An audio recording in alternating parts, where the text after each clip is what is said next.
বলতে পারি না যে এই সভ্যতার উন্নয়ন দিয়ে আমরা জান্নাতে যেতে পারবো, আদর্শগত উন্নয়ন দিয়ে আমরা জান্নাতে যেতে পারবো ইনশাআল্লাহ। তো এই আদর্শগত উন্নয়ন সাধন করার জন্যই আল্লাহ রাব্বুল আলামিন আইয়ামে জাহিলিয়াতের মতো যুগেও মুহাম্মদ সাল্লাল্লাহু আলাইহি ওয়াসাল্লামকে পাঠিয়েছেন। বলে সুবহানাল্লাহ। আল্লাহ পাকের একটা বড় দয়া যে আল্লাহ পাক চাচ্ছেন আমরা জান্নাতে যাই। আল্লাহ পাক চাচ্ছেন এই আইয়ামে জাহিলিয়াতের মানুষগুলো আবার আল্লাহর পথে ফিরে আসুক, আল্লাহকে ফিরে পাক, আল্লাহকে চিনুক, আল্লাহকে জানুক, দুনিয়াতেও সফল হোক, পরকালেও জান্নাতে যাক। এটা আল্লাহ পাক চাচ্ছেন। এই সিলসিলাতে আল্লাহ রাব্বুল আলামিন প্রায় 1,24,000 নবী রাসূল পাঠিয়েছেন। আলহামদুলিল্লাহ, প্রায় 1,24,000। স্পেসিফিকলি আমি বলতে পারবো না, কারণ এই ফিগারটা এভাবে বলা যায় না, কিন্তু কিছু কিছু হাদিসের মধ্যে আছে 1,24,000 নবী রাসূল পয়গম্বর আল্লাহ পাক পাঠিয়েছেন। কোরআনুল কারীমে আছে 25 জন নবীর নাম। আর আল্লাহ পাক বলেছেন, আমি এমন অনেক নবী চলে গেছেন যাদের নাম তোমাকে জানাইনি, যাদের কথা আমি তোমাকে বলি নাই, হে নবী সাল্লাল্লাহু আলাইহি ওয়াসাল্লাম। তো এখন আমরা দেখব যে ওই যুগটাকে কি নবী সাল্লাল্লাহু আলাইহি ওয়াসাল্লাম পরিবর্তন করতে পেরেছিলেন কিনা। তার আগে একটু বুঝে নেই যে ওই সমস্যাগুলো আমাদের সমাজে এখন আছে কিনা। যে পয়েন্টসগুলো আমি প্রথমে বললাম, কেন আমরা ওই যুগটাকে বর্বর বলি, জাহিলি যুগ বলি। যে কারোর সাথে আপনি এটা নিয়ে যদি ডিবেট করতে যান, তারা আপনাকে একটা পয়েন্ট ধরিয়ে দিবে, সেটা হলো ওই যুগে মেয়েদের সম্মান দেওয়া হতো না, মেয়েদেরকে জীবন্ত কবর দেওয়া হতো। তো এখনো তো মেয়েদের আত্মাকে জীবন্ত কবর দেওয়া হচ্ছে, এখনো তো আমরা মেয়েদের আত্মাকে জীবন্ত কবর দিচ্ছি। একটা মানুষের দেহই কি সবকিছু? যেমন একটা মানুষের আত্মা দাসত্ব শৃঙ্খলা আবদ্ধ থাকে, তারা স্বাধীনতা থাকে কোথায়? তো এখন অনেক কিছু আমাদের বাইরের চোখ দিয়ে বিশ্লেষণ করলে হবে না, কিছু কিছু বিষয় ভিতরের চোখ দিয়েও দেখতে হবে। আল্লাহ তৌফিক দান করুন। তো মেলালে আপনি বুঝতে পারবেন যে কোনো কিছুই বাদ নাই। আইয়ামে জাহিলিয়াতের এমন একটা জাহিলিয়াত বা ওই যুগের সুন্নত বাকি নাই যেটা এই যুগের মধ্যে নাই, বরং এখন আরো অনেক বড় পরিসরে এগুলো সমাজে প্রতিষ্ঠিত হয়ে গেছে। এটাই সত্য, এখানেই ফুল স্টপ করতে হবে। যদি না করেন তাহলে এটা আপনার জ্ঞানের দৈন্যতা অথবা অহংকার। এখানে আমি ঝগড়াও করতে যাব না কারোর সাথে। এখন প্রশ্ন হচ্ছে, নবী সাল্লাল্লাহু আলাইহি ওয়াসাল্লাম কি এই যুগটাকে পরিবর্তন করতে পারলেন কিনা? উত্তর হ্যাঁ। কিভাবে পরিবর্তন করতে পারলেন? উত্তর হচ্ছে আল্লাহ রাব্বুল আলামিনের ইচ্ছায় এবং তার ওহীর মাধ্যমে। ওহী কি জিনিস? আল্লাহ রাব্বুল আলামিনের প্রত্যাদেশ, মানে আল্লাহর পক্ষ থেকে ঐশী বাণী, যেটা আল্লাহ পাক শুধু মুহাম্মদ সাল্লাল্লাহু আলাইহি ওয়াসাল্লামকেই দেন নাই, বরং প্রত্যেক নবী রাসূলকেই দিয়েছেন। যেমন বড় বড় চারটার নাম আমরা সবাই জানি। তাওরাত নবী মুসা আলাইহিস সালামের কাছে, জাবুর দাউদ আলাইহিস সালামের কাছে, ইনজিল ঈসা আলাইহিস সালামের কাছে, এবং আল কোরআনুল কারীম নবী মুহাম্মদ সাল্লাল্লাহু আলাইহি ওয়াসাল্লামের কাছে। আল্লাহ পাক কোরআনের সাথে আরো একটা জিনিস দিলেন, সেটা হলো নবী সাল্লাল্লাহু আলাইহি ওয়াসাল্লামের সুন্নাহ। মানে কোরআন সবকিছুর সামারি করে দিবে, আর সুন্নাহ এটাকে বিশ্লেষণ করবে। ফর এক্সাম্পল, আল্লাহ পাক কোরআনের প্রায় 85 জায়গায় বলেছেন, বা সম্ভবত পরিসংখ্যানটা আরো বেশি হতে পারে, যে আকিমুস সালাহ ওয়া আতুজ যাকাহ, তোমরা সালাত কায়েম করো এবং যাকাত প্রদান করো। কিন্তু আপনি কোরআনে কিন্তু পাবেন না যে রুকু কেমন করে করতে হয়, কয়বার তাসবিহ পড়তে হবে, সিজদা কেমন করে করতে হয়, কয় তাসবিহ পড়তে হবে। হ্যাঁ, আপনি প্রথম রাকাতে সূরা ফাতিহার পর কি পড়বেন, কিভাবে রুকু করবেন, কতটুকু অ্যাঙ্গেলে মাথাকে নোয়াবেন, সিজদায় আপনার হেড পজিশন কোথায় থাকবে, এই বিষয়গুলো কিন্তু ভেঙে ভেঙে কোরআনে কোথাও নাই।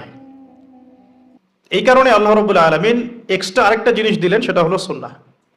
নবী সাল্লাল্লাহু আলাইহি ওয়াসাল্লাম নিজে করে দেখালেন যে এটা এভাবে করতে হবে। এটা দেখেছেন কারা? সাহাবায়ে কেরাম। সাহাবায়ে কেরাম তাকে নিজ চোখে দেখেছেন। সাহাবা কাকে বলে? যারা নবী সাল্লাল্লাহু আলাইহি ওয়াসাল্লামকে সচক্ষে দেখেছেন এবং ঈমান এনেছেন, মুমিন অবস্থায় ইন্তেকাল করেছেন। নবীকে কিন্তু আবু জেহেলও দেখেছিল, তাই বলে আবু জেহেল তো সাহাবী নয়। আবু জেহেল কি সাহাবী? আচ্ছা, তো কোরআন এবং হাদিস আল্লাহ রাব্বুল আলামিন নবী সাল্লাল্লাহু আলাইহি ওয়াসাল্লামকে দিলেন ঐশী গ্রন্থ হিসেবে। মাত্র 23 বছর সময় লেগেছে নবী সাল্লাল্লাহু আলাইহি ওয়াসাল্লামের সেই সমাজটাকে পরিবর্তন করতে। কোন সমাজ? যেই সমাজটা এই যুগের সব নোংরামি একত্রিত করলে যে সমাজটা হবে, সেই সমাজ। তাহলে আমরা বুঝতে পারছি যে সমাজে যত নোংরামি থাকুক না কেন, আল্লাহ পাকের কিতাব এবং তার নবীর সুন্নাহর মধ্য দিয়ে এটাকে পরিবর্তন করা সম্ভব। এটা অসম্ভব কিছু নয়। নবীজি করেও দেখালেন মাত্র 23 বছর। আর 23 বছর তো এত অল্প সময়, আমরা 23 বছর নামাজই পড়ি নাই অনেকেই। মেবি এখনো অনেকে উপস্থিত আছেন বা এই লেকচার শুনবেন যারা 40 বছরও সেজদা করে নাই, 50 বছরও সেজদা করে নাই। তবে তাদের জন্য একটা সুসংবাদ, সেটা হলো আল্লাহ পাক তার এই সমস্ত গুনাহ মাফ করে দিবেন যদি মৃত্যুর আগে খালি একবার বলতে পারে আস্তাগফিরুল্লাহ আল্লাযী লা ইলাহা ইল্লা হুয়াল হাইয়ুল কাইয়্যুম ওয়া আতুবু ইলাইহি। আল্লাহ পাক সমস্ত গুনাহ মাফ করার জন্য প্রস্তুত আছেন। তো 23 বছর কিন্তু খুব বেশি সময় নয়। প্রশ্ন হচ্ছে এখন আরেকটা, যে কিভাবে নবী সাল্লাল্লাহু আলাইহি ওয়াসাল্লাম এত অল্প সময়ের মধ্যে এই ব্যাপক সামাজিক বিপ্লব সংগঠিত করলেন। আমরা কিন্তু অনেক বিপ্লবের কথা পড়েছি, পড়ে আজকে আপনারা এই পর্যন্ত এসেছেন। আপনারা যারা student, running student, teacher, honourable guardian যদি কেউ থেকে থাকেন, আমরা কিন্তু অনেক বিপ্লবের কথা পড়েছি একদম স্কুল লেভেল থেকে। হ্যাঁ, পলাশির যুদ্ধ দিয়ে আমরা পড়া শুরু করেছিলাম সমাজবিজ্ঞান বইগুলোতে ছোটবেলায়। ইংরেজদের সময় কেমন ছিল, ওদেরটাও তো বিপ্লব। ইংরেজরা সারা বিশ্ব শাসন করেছে, এটাও তো ওদের বিপ্লব। বলশেভিক পড়েছেন, চাইনিজদেরটা পড়েছেন, মুসলিনিটা পড়েছেন, তারপর প্রাচীন ওই গ্রিক দর্শনগুলো পড়েছেন, তাই না? তারপরে আমরা যে ফোরাত, ইউফ্রেটিস নিয়ে এতগুলো কথা বলি, ওখানে যে প্রাচীন ব্যাবিলনের সভ্যতা ছিল এগুলো পড়েছেন। চাইনিজদের তো রিসেন্ট, এটা তো বেশি দিন হয়নি। আফ্রিকান কন্টিনেন্ট থেকে শুরু করে পুরো বিশ্বে আপনারা তো আলেকজান্ডার দ্য গ্রেট পর্যন্ত পড়েছেন। তো এই যে বিপ্লবগুলো আপনারা পড়েছেন, কত সময় লেগেছে এক একটা বিপ্লব প্রতিষ্ঠা হতে বা ওটা সমাজে ইম্প্যাক্ট করতে, কত সময় লেগেছে। আর নবী সাল্লাল্লাহু আলাইহি ওয়াসাল্লামের কোরআন সুন্নাহ দিয়ে পুরো বিশ্বকে চেঞ্জ করতে কত সময় লেগেছে। এখানেই তো প্রমাণ হয় যেটা আল্লাহর পক্ষ থেকে এসেছে। এখানেই তো প্রমাণ হয় যেটা আল্লাহ রাব্বুল আলামিনের পক্ষ থেকে না আসলে এটা সম্ভব ছিল না। এবং নবী সাল্লাল্লাহু আলাইহি ওয়াসাল্লামের ইন্তেকালের সাথে সাথে কি বিপ্লব থেমে গেছে? দেখবেন মাও সেতুং নাই, তার বিপ্লবটা কতদিন স্থায়ী ছিল। সোভিয়েত এখন নাই, হিস্ট্রি হয়ে গেছে, কিন্তু তাদের ইন্তেকালের পর তাদের আদর্শটা কতদিন লাস্ট করলো পৃথিবীতে। গ্রিকরা এখন নাই, পার্সিয়ানরা এখন নাই, তাদের ইন্তেকালের পরে তাদের রেভলিউশনগুলো কতদিন ছিল ওয়ার্ল্ডের বুকে। আর নবী সাল্লাল্লাহু আলাইহি ওয়াসাল্লাম ইন্তেকাল করেছেন আজকে থেকে, আমি যে লেকচার দিচ্ছি এখন থেকে নিয়ে প্রায় 1450 বছর আগে। এখন পর্যন্ত তার অনুসারীদের সংখ্যা কমে নাই, দিন দিন বাড়ছে। এটাই তো প্রমাণ হয়, এটাই তো প্রমাণ হয় যে নবী সাল্লাল্লাহু আলাইহি ওয়াসাল্লাম যে মানদণ্ডে সমাজ পরিবর্তন করেছেন এটা আল্লাহর পক্ষ থেকে এসেছে। এটা আল্লাহ পাক রেখেছেন পৃথিবীতে বলেই আছে, ওগুলোকে আল্লাহ পাক রাখেন নাই, তাই নাই। তো কাজের কথায় আসি, নবী সাল্লাল্লাহু আলাইহি ওয়াসাল্লাম একা একা এই সমাজটা পরিবর্তন করেন নাই। প্রথম কথা, তিনি যখন হেরা গুহায় আল্লাহ পাকের ওহী আসছে, প্রথম যে ওহীটা এসেছে সেটা হলো ইকরা, নবী আপনি পড়ুন বিসমি রব্বিকাল্লাযী খালাক, আপনার সেই রবের নামে যিনি আপনাকে সৃষ্টি করেছেন। এখান থেকে আমরা বুঝতে পারছি সমাজ পরিবর্তন করতে হলে পড়াশোনার কোনো বিকল্প নাই। উপকারী যে কোনো বিদ্যাই পড়াশোনা, উপকারী যে কোনো জ্ঞানই পড়াশোনা। তবে সব পড়াশোনাই কোরআন সুন্নাহ ভিত্তিক নয়, কিছু আসে বৈষয়িক পড়াশোনা।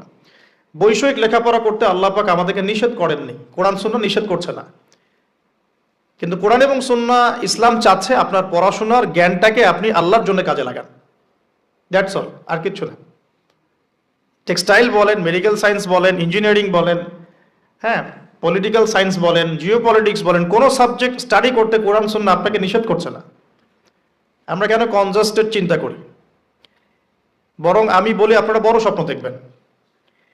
আল্লাহ পাক শুধু এতটুকু চাচ্ছেন আপনি আল্লাহর দেয়া ইলম অনুযায়ী আমল করছেন কিনা, এবং সেই জ্ঞানটাকে আপনি দিনের জন্য কতটুকু কাজে লাগাচ্ছেন, বা ওই প্রফেশনের থেকে রিজিক অর্জন করে সেই রিজিকের কতটুকু আপনি আল্লাহর পথে ব্যয় করছেন। আল্লাহ পাক এটা দেখতে চায় না। হালাল যে কোনো প্রফেশনই আল্লাহর কাছে সম্মানের। তো অনেক সময় আমরা নামাজ কালাম শুরু করলেই কিছুটা হীনমন্যতায় ভোগা শুরু করি। আমি কি তাহলে ট্র্যাক চেঞ্জ করে দিব? ট্র্যাক চেঞ্জ করে আমি কি আবার মক্তবে ভর্তি হব? আমি কি আবার মাদ্রাসায় আসবো? আমি কি আবার দাওরা দিব?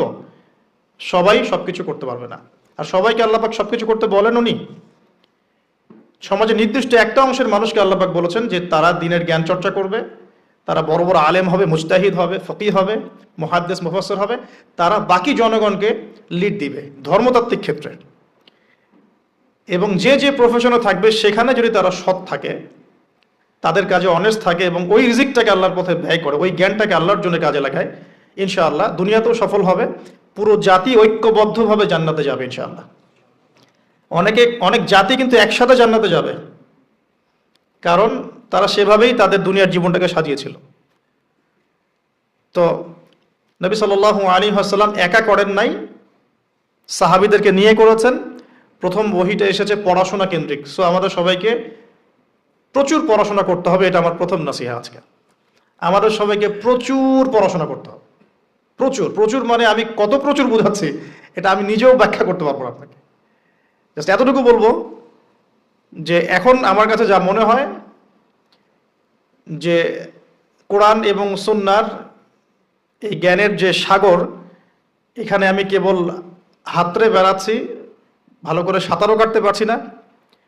ডুব দিয়ে নিচ থেকে মণিমুক্তা তোলা তো আমার জন্য অনেক বহুত দূর কি বাত, মানে এটা বলে না যে বহুত দূর কি বাত। তো এটা অনেক গভীর। আমরা দুই একটা চটি বই পড়ে নিজেদেরকে অনেক বড় কিছু ভাববো না। আমরা কয়েকটা বইয়ের অনুবাদ পড়েই নিজেকে অনেক বড় কিছু ভাববো না। ওইদিকে আমি পরে আসছি কিভাবে পড়াশোনা করব। আমাদের পড়াশোনা করতে হবে অনেক বেশি। যে পড়াশোনাগুলো আপনারা করছেন এগুলো তো করবেনই, পাশাপাশি ইসলাম জানার জন্যেও 4টা 5টা 10টা বই যথেষ্ট না। ক্লাসিক্যাল সিলেবাস ফলো করে পড়াশোনা করতে হবে। তা আমরা প্রথম শিখলাম নবী সাল্লাল্লাহু আলাইহি ওয়াসাল্লাম সামাজিক এই জাহেলিয়াত দূর করার জন্য আগে জ্ঞান চর্চার তাগাদা দিয়েছেন। এটা আল্লাহ পাকের ওহী এবং রাসূল সাল্লাল্লাহু আলাইহি ওয়াসাল্লামও বলেছেন, তালাবুল ইলমি ফরিদাতুন আলা কুল্লি মুসলিম। তো সবাই জানেন মাশাআল্লাহ, প্রত্যেক মুসলমানের উপরেই জ্ঞান অর্জন করাটা ফরজ করা হয়েছে, এটা নফল কিছু নয়, ফরজ। এখন নবী সাল্লাল্লাহু আলাইহি ওয়াসাল্লাম ওহী নিয়ে বাসায় চলে আসলেন। খাদিজা রাদিয়াল্লাহু আনহা তাকে সান্ত্বনা দিলেন যে আপনার কোনো টেনশন নাই, আপনি ভয় পায়েন না, ইত্যাদি ইত্যাদি। ওয়ারাকা বিন নাফেলের কাছে নিয়ে যাওয়া হয়েছে। ওয়ারাকা বিন নাফেল তিনি বলেছেন যে তোমার কাছে যে ফেরেশতা এসেছিল তার নাম নামুস বা জিবরাইল আলাইহিস সালাম, যে নবী মুসা আলাইহিস সালামের কাছেও এসেছিল।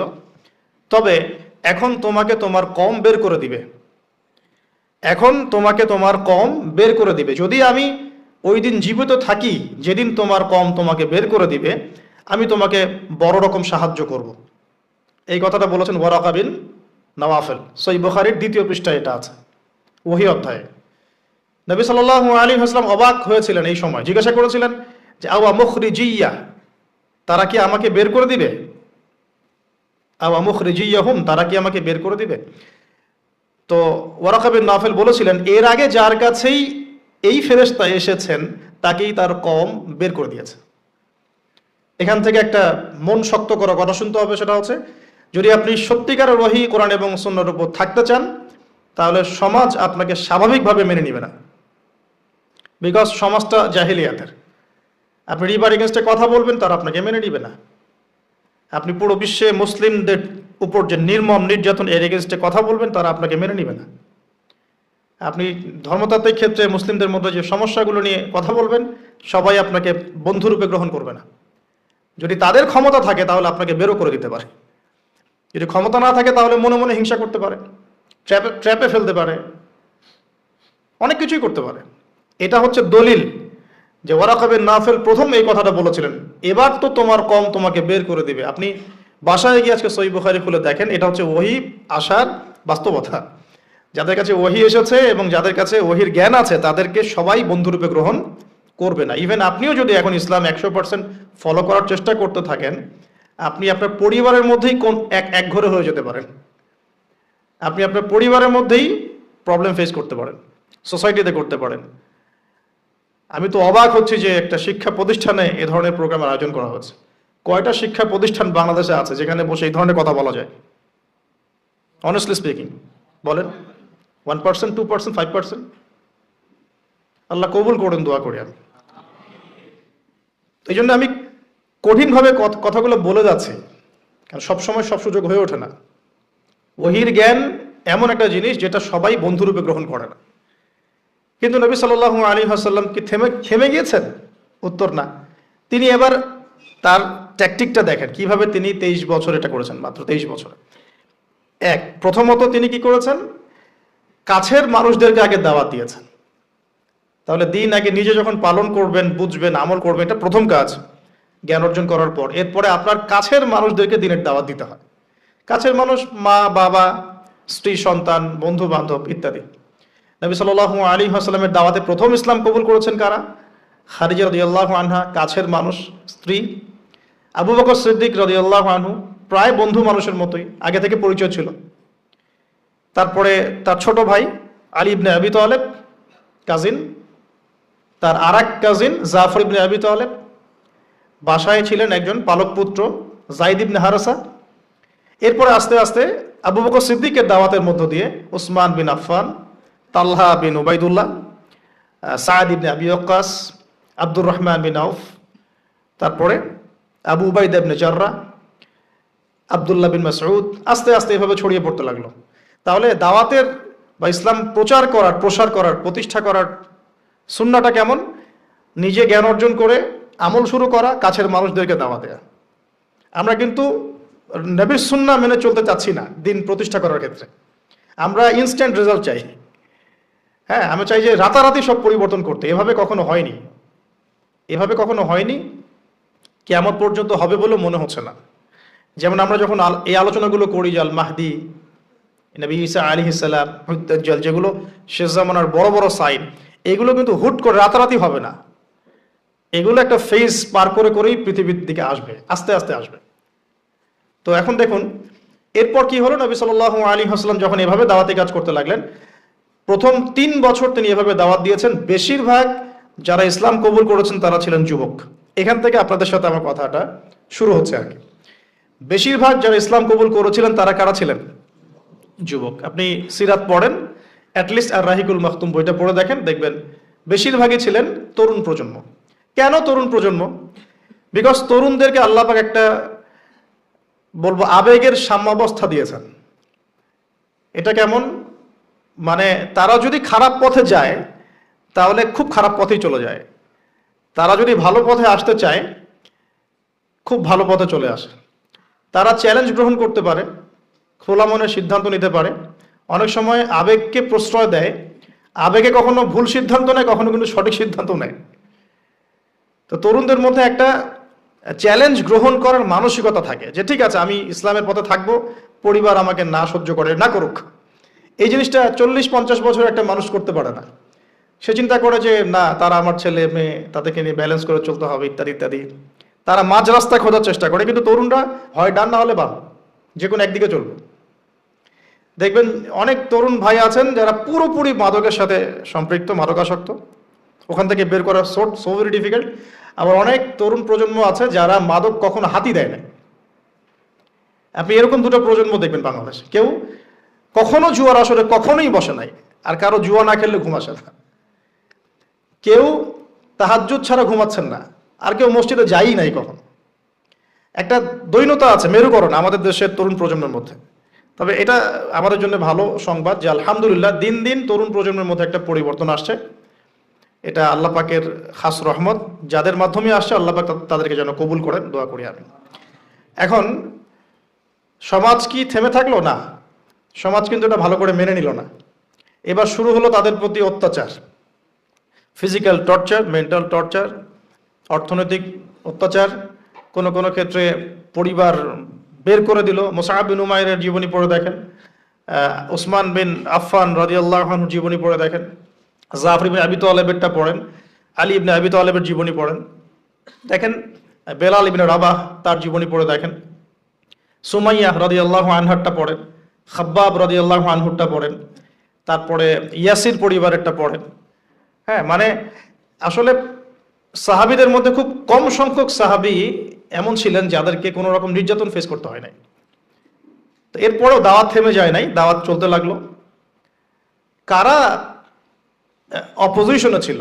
আবু জাহেল, আবু লাহাব, উতবা, শাইবা, রবিআ, সাআদাতু কুরাইশ, অর্থাৎ কুরাইশদের সর্দার যারা। তারা কি আল্লাহকে বিশ্বাস করতো না? উত্তর হ্যাঁ করতো। হ্যাঁ, তারা আল্লাহকে বিশ্বাস করতো, ইভেন তারা হজও করতো। তখন হজমরাও ছিল বিকৃত, তারা আল্লাহকে বিশ্বাস করতো, আল্লাহর জন্য নজর মানত করতো, কোরবানি করতো, সবই করতো। তাহলে সমস্যা কোথায় ছিল? সমস্যা এখানে ছিল যে তারা কোরআন এবং হাদিস কেন্দ্রিক ইসলামটাকে সামগ্রিক জীবনে বাস্তবায়ন করতো না। তারা আল্লাহকে বিশ্বাস করতো, আল্লাহর দাসত্ব করতো না। আল্লাহ বলতে একজন আছেন, উপরওয়ালা একজন আছেন, এটা তারা বিশ্বাস করতো, কিন্তু তারা বাস্তবে এটাকে আমল করে দেখাতো না, দাসত্বটা করতো না। এখন এই বিষয়গুলো যখন চলতে লাগলো, এক পর্যায়ে নবী সাল্লাল্লাহু আলাইহি ওয়াসাল্লাম সাহাবীদেরকে আবিসিনিয়ায় চলে যেতে বলেছেন যখন নির্যাতন বাড়তে লাগলো। আবিসিনিয়া কোন জায়গা? এখন জিওপলিটিক্স তো আপনারা পড়েন, জানি আমি। এখনকার ইথিওপিয়া না, ইরিত্রিয়া, এখনকার ইরিত্রিয়া। এই জায়গায় একজন বাদশা ছিলেন, তার নাম বাদশাহ নাজাশী। বাদশাহ নাজাশী, তো এই বাদশাহ নাজাশী ছিলেন একজন খ্রিস্টান শাসক, এখনকার সমকামী খ্রিস্টান না, তিনি একজন ভালো খ্রিস্টান ছিলেন এবং নবী ঈসা আলাইহিস সালামকে তিনি ফলো করতেন। তিনি সাহাবীদেরকে আশ্রয় দিয়েছেন, আলহামদুলিল্লাহ। এটা আল্লাহ পাকের পরিকল্পনা ছিল, এখানে তারা কোনো সমস্যা ফেস করেন নাই। 2 দফা সাহাবীরা সেখানে হিজরত করেছেন। নবী সাল্লাল্লাহু আলাইহি ওয়াসাল্লাম বলেছিলেন সেখানে একজন এমন রাজা আছেন যার রাজ্যে কেউ জুলুমের শিকার হয় না। তো এদিকে মক্কার অবস্থা খারাপ হতে লাগলো, আবিসিনিয়ায় হিজরত হলো। এই সময়টুকুর মধ্যে আল্লাহ পাক আরো কিছু যুবককে ইসলাম কবুলের সৌভাগ্য দিলেন। তার মধ্যে অন্যতম একজন হচ্ছেন হামজা রাদিয়াল্লাহু আনহু, যার নাম আপনারা জানেন। জাস্ট আজকে বাসায় গিয়ে তার জীবনীটা পড়ে দেখবেন কিভাবে তিনি ইসলাম কবুল করলেন। আমি সেগুলো বলতে যাচ্ছি না, অন্য লেকচারগুলোতে বলেছিলাম। আরেকজন হচ্ছেন ওমর ইবনুল খাত্তাব। ওমর ইবনুল খাত্তাব, তার ব্যাপারে শুধু এতটুকু বলবো, তিনি ইসলাম কবুল করে যখন কাবা ঘরের সামনে গিয়েছেন, তাকে মানুষ মারা শুরু করেছে। তো তখন তাকে একজন পরামর্শ দিচ্ছিল যে তুমি কি আফালা কুনতা কাতামত, তাকে বলা হচ্ছে তুমি কি তোমার ইসলাম কবুলের বিষয়টা গোপন রাখতে পারতে না? যেমন আমরা বলি হিকমা অবলম্বন করতে পারতে না? তো তিনি বলেছিলেন যে ওয়াল্লাহি, আল্লাহর কসম করে বলছি, লা উফাররিকান্নাল হাক্কা মিনাল বাতিল কামা ফাররাকাল্লাহু বাইনাল লাইলি ওয়ান নাহার। তিনি বলছিলেন যে আমি আল্লাহর কসম করে বলছি, আমি অবশ্যই সত্য আর মিথ্যাকে আলাদা করে দিব, ঠিক যেভাবে আল্লাহ পাক রাত থেকে দিনকে আলাদা করে দেন। এরপর তার নাম হয়েছে আল ফারুক, মানে পার্থক্যকারী। ওমর আল ফারুক আমরা এই কারণে বলি, ওমর আল ফারুক মানে পার্থক্যকারী। তো এদিকে যুবকদের শক্তির মধ্য দিয়ে আবার নবী সাল্লাল্লাহু আলাইহি ওয়াসাল্লাম স্ট্রং হচ্ছেন, কিন্তু ইসলাম স্ট্রং হচ্ছে। ওদিকে আবিসিনিয়াতেও যুবকরাই, তরুণরাই ওখানে ইসলামের পতাকা নিয়ে গিয়েছেন, সেখানে বসবাস করা শুরু করেছেন। এবার নবী সাল্লাল্লাহু আলাইহি ওয়াসাল্লাম তায়েফে গেলেন, সেখানেও কিছু যুবক ছিল। 3টা বড় বড় যুবকদের মানে কমিউনিটি ছিল, যাদের নেতৃত্ব দিত 3 জন বড় নেতা। একজনের নাম আবদে ইয়ালাইল, একজনের নাম ছিল আবদে মাসউদ, আর একজন হাবিব বিন আমর। এই 3 জন ছিল বড় বড় গোত্র নেতা। নবীজি চেয়েছিলেন জিওপলিটিক্যালি যে আমি যদি তায়েফের সাপোর্টটা পেয়ে যাই, তাহলে মক্কার এই যে মানে ওরা যে আমাদের উপরে নির্যাতন করছে, এখান থেকে আমি একটা বড় পলিটিক্যাল অ্যালায়েন্স করতে পারবো তায়েফের সাথে। তায়েফবাসীর তখন ভাগ্যে হেদায়েত ছিল না, আল্লাহ যেভাবে চেয়েছেন। নবী সাল্লাল্লাহু আলাইহি ওয়াসাল্লামকে তারা তো গ্রহণ করেই নাই, বরং রক্তাক্ত করে সেখান থেকে বের করে দিয়েছে, নাউজুবিল্লাহ। নবী সাল্লাল্লাহু আলাইহি ওয়াসাল্লাম তাদের বিরুদ্ধে কোনো বদদোয়া করেন নাই। বদদোয়া করেছেন? এটাও আমাদের শিখতে হবে। কিছু হলেই যে আমরা মানে খুব কাউন্টার একটা অবস্থা চলে যাই, হ্যাঁ, ঝগড়া করতে থাকি, স্পেশালি ফেসবুকে। স্পেশালি কোথায়? ফেসবুকে। আর এটা আমাদের জীবনের অনেক বড় সময় খেয়ে ফেলে। কিয়ামতের মাঠে আমরা দেখবো যে ফেসবুক কত সময় খেয়েছে। হ্যাঁ, কিয়ামতের মাঠে পরিসংখ্যান যখন দেখা যাবে, তখন বুঝতে পারবো যে ফেসবুক খেয়েছে 2 বছর ইন টোটাল। হ্যাঁ, আমার টেলিভিশন খেয়েছে 2 মাস, আমার ইউটিউব খেয়েছে কত, এরকম 5 মাস। হ্যাঁ, তারপরে অ্যাপস খেয়েছে, গেমস আর অ্যাপস খেয়েছে আমার এরকম 6 মাস। দেখবেন এগুলোই আমাদের জীবনের বড় একটা অংশ খেয়ে ফেলেছে। যদি একজন ব্যক্তি ডেইলি 1 ঘন্টা করে টিভি দেখে বা এইসব জায়গায় সময় কাটায়, তাহলে নিঃসন্দেহে সে 24 ঘন্টায় যদি 1 ঘন্টা করে কাটায়, তাহলে আপনি হিসাব করে দেখেন যে মাসে কত ঘন্টা যায়, বছরে কত ঘন্টা যায়, এবং কতদিনে সে 1 বছর কাটিয়ে ফেলে। অথচ কেয়ামতের দিকে পড়ে আসি, আলামে বারজাখ, যে মৃত্যুর পরের জীবন, এখানে বেশিরভাগ মানুষ একটাই কথা বলবে বা বলছে, এখনো হয়তো আমরা শুনতে পারছি না, বলবে বা হয়তো বলছে, আমরা শুনতে পারছি না। সেটা কি? তারা বলছে রব্বানা, হে আমাদের রব, আবসরনা আমরা দেখলাম, পরকাল আমরা দেখেছি, ওয়া সামি'না আমরা পরকাল শুনেছি, ফারজি'না আমাদেরকে ফিরিয়ে দিন। কোথায় ফিরিয়ে দিন? দুনিয়া। কি করব? না'মাল সালিহান আমরা সৎ আমল করে আসবো, ইন্না মুকিনুন আমাদের এখন ইয়াকিন হয়ে গেছে। এই কথাটা কবরবাসী চিৎকার করে এখন হয়তো বলছে অথবা বলবে, আল্লাহু আলাম। আল্লাহ পাক সূরা আলিফ লাম মিম সিজদার মধ্যে আয়াতটা নাযিল করেছেন, রব্বানা হে আমাদের রব, আবসরনা ওয়া সামি'না ফারজি'না না'মাল সালিহান ইন্না মুকিনুন। হে আমাদের রব, আমরা দেখেছি পরকাল, আমরা শুনেছি, বুঝেছি, মানে ইন্দ্রিয় দিয়ে পরকাল উপলব্ধি করেছি। এখন আমাদেরকে আল্লাহ একটা বারের জন্য আপনি দুনিয়ায় ফিরিয়ে দেন, না'মাল সালিহান আমরা সৎ আমল করে ফিরে আসবো। আল্লাহ পাক কিয়ামত পর্যন্ত আল্লাহ পাক বলছেন যে সুয়ের ছিদ্র দিয়ে উট যদি বের হতে পারত তাহলে এই সুযোগটা আল্লাহ দিতেন। সুয়ের ছিদ্র দিয়ে কি উট বের হতে পারবে? অতএব আল্লাহ পাক এই সুযোগটা দিবেন না। সো আমরা এখানে টাইম অনেক ওয়েস্ট করছি। তো দেখুন, যেখানে ছিলাম যে তায়েফবাসী এভাবে যখন ফিরিয়ে দিলেন, এরপরে কি হলো? নবী সাল্লাল্লাহু আলাইহি ওয়াসাল্লাম বদদোয়া করলেন না, যে কাজটা আমরা প্রায় করে থাকি একে অপরের সাথে, বরং তিনি তায়েফবাসীর জন্য দোয়া করলেন। আর আল্লাহ রাব্বুল আলামিন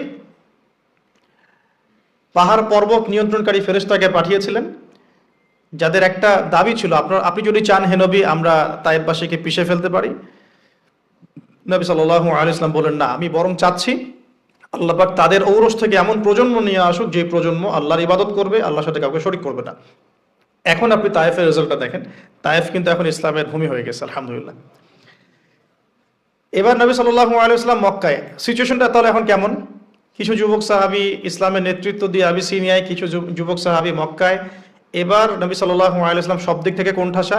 এই সময়ে তার স্ত্রী ইন্তেকাল করে গেলেন, তার চাচাও ইন্তেকাল করলেন। যে স্ত্রী এবং চাচা ছিল মক্কায় তার সাপোর্ট, সবচেয়ে বড় সাপোর্ট, তারাও ইন্তেকাল করলেন। এবং তিনটা বছর তাদেরকে বয়কট করে রাখা হলো। তিনটা বছর বয়কট করে রাখা হলো, কোনো খাবার পানি ছাড়াই। 3 বছর কিন্তু চারটাখানি কথা না।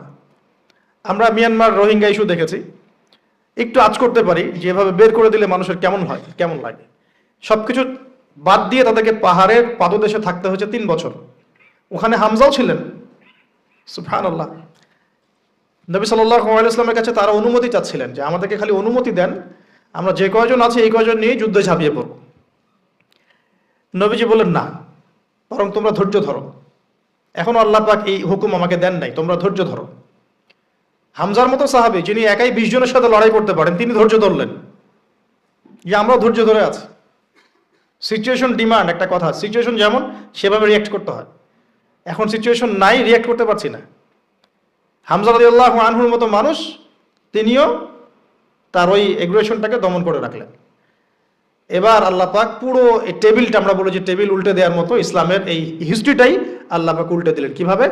আরো কিছু যুবকের মাধ্যমে, সুবহানাল্লাহ। এই যুবকরা কোত্থেকে আসলো? এই যুবকরা আসছে আবিসিনিয়া, ইয়াসরিব থেকে। কোত্থেকে? ইয়াসরিব। ইয়াসরিব কোন জায়গা? ইয়াসরিব হচ্ছে মদিনার আগের নাম।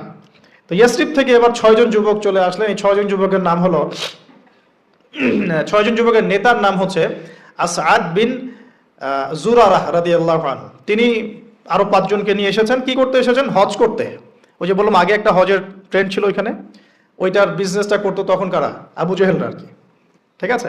ওটাকে তারা কিন্তু বলতো এই কাবার উপাস্যরা হচ্ছে আমাদের দেবতা প্লাস আমাদের ব্যবসা, ওরা এভাবে ডিল করতো।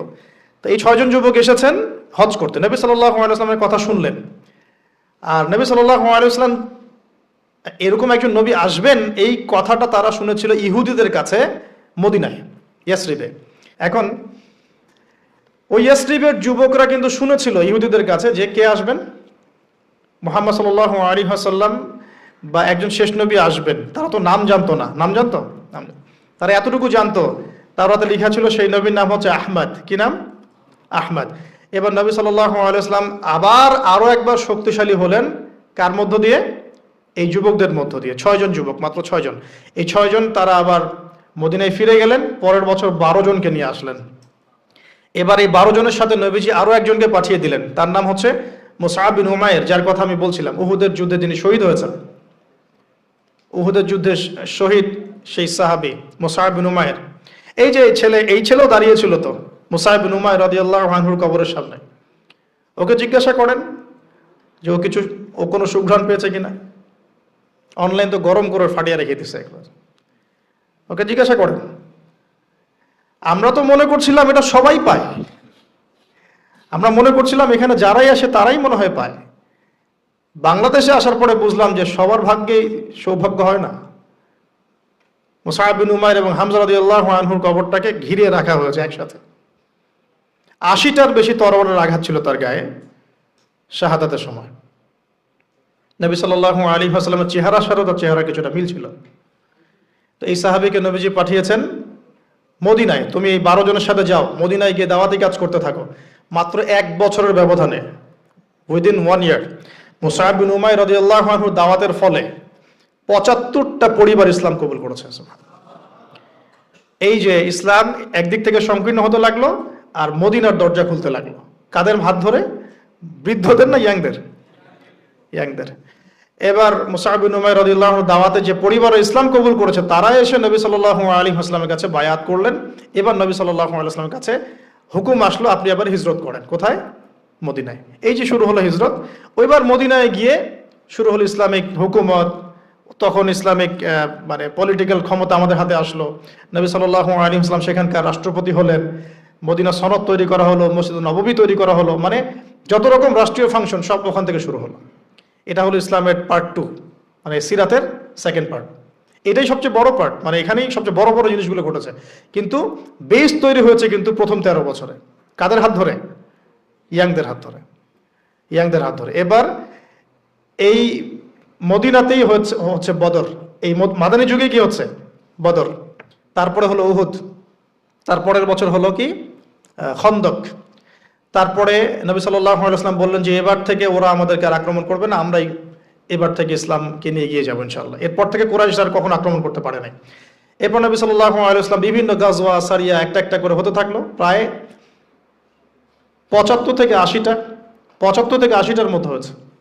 আমরা তো এই অংশটা এখন পুরো মাইনাস করে দিয়েছি ইসলাম থেকে, কাট অফ, একদম শেষ। ভুলেও কেউ এই শব্দ ব্যবহার করে ফেললেই তাকে যে চতুর্দিক থেকে যেমন সমালোচনার, গালিগালাজ আর আক্রমণের শিকার হতে হয়, এটাই তো ইন্ডিকেশন দিচ্ছে যে দাজ্জালের যুগ অলরেডি চলে আসছে। সে তো টোটাল ইসলামের টোটালিটি বরদাস্ত করবে না আপনার কাছ থেকে। এখন যাই হোক, আল্লাহ রাব্বুল আলামিন এভাবে আস্তে আস্তে আস্তে আস্তে ইসলামকে বিজয় করতে লাগলেন। পররাষ্ট্রনীতি অ্যাপ্লাই হতে লাগলো। মুলকা ফারিস আর রোম, পারস্য এবং রোমের মতো বড় বড় সাম্রাজ্যের পতন ঘটতে শুরু করলো। ইসলাম পৃথিবীর বুকে শক্তিশালী হওয়া শুরু করলো। হুদাইবিয়ার সন্ধি হলো, ওমরা কাজা করলেন। তারপরে নবী সাল্লাল্লাহু আলাইহি ওয়াসাল্লাম 10 বছরের সন্ধিতে আসলেন। এই সন্ধির অল্প কিছুদিনের মধ্যেই প্রায় বিনা যুদ্ধে পুরো মক্কাটা আবার বিজয় করা হয়েছে। সুবহানাল্লাহ। কোন মক্কা? যে মক্কা থেকে সাহাবীরা রিফিউজি হয়ে অন্য জায়গায় চলে যেতেন, সেই মক্কা হলো আমাদের। কাদের হাত ধরে ভাই? সবচেয়ে বেশি মানে মেজরিটি কারা ছিলেন? ইয়াংরা না বৃদ্ধরা? তাহলে আমি বলতে চাচ্ছি যে একটা বিগ মানে শর্ট সময়ের মধ্যে একটা বড় হিস্ট্রি বলে ফেললাম সিরাতের। আমি বোঝাতে চাচ্ছি যে সমাজ পরিবর্তন একা একা হয়নি এবং নবী সাল্লাল্লাহু আলাইহি ওয়াসাল্লাম একা একা করেন নাই। কোরআন এবং সুন্নাহ ব্যতীত সমাজ পরিবর্তন হয়নি এবং ইয়াংদের ভূমিকা ছাড়াও সমাজ পরিবর্তন হয়নি। আর মাত্র 23 বছরে এই ঘটনাগুলো ঘটেছে। মাত্র 23 বছরে যেই মক্কা থেকে আমরা রিফিউজি হয়ে বের হয়ে গেলাম, সেই মক্কায় আমরা বীর দর্পে ফিরে আসলাম, পুরো জায়গাটা আমাদের হলো। সেখান থেকে কি ইসলাম থেমে গেল?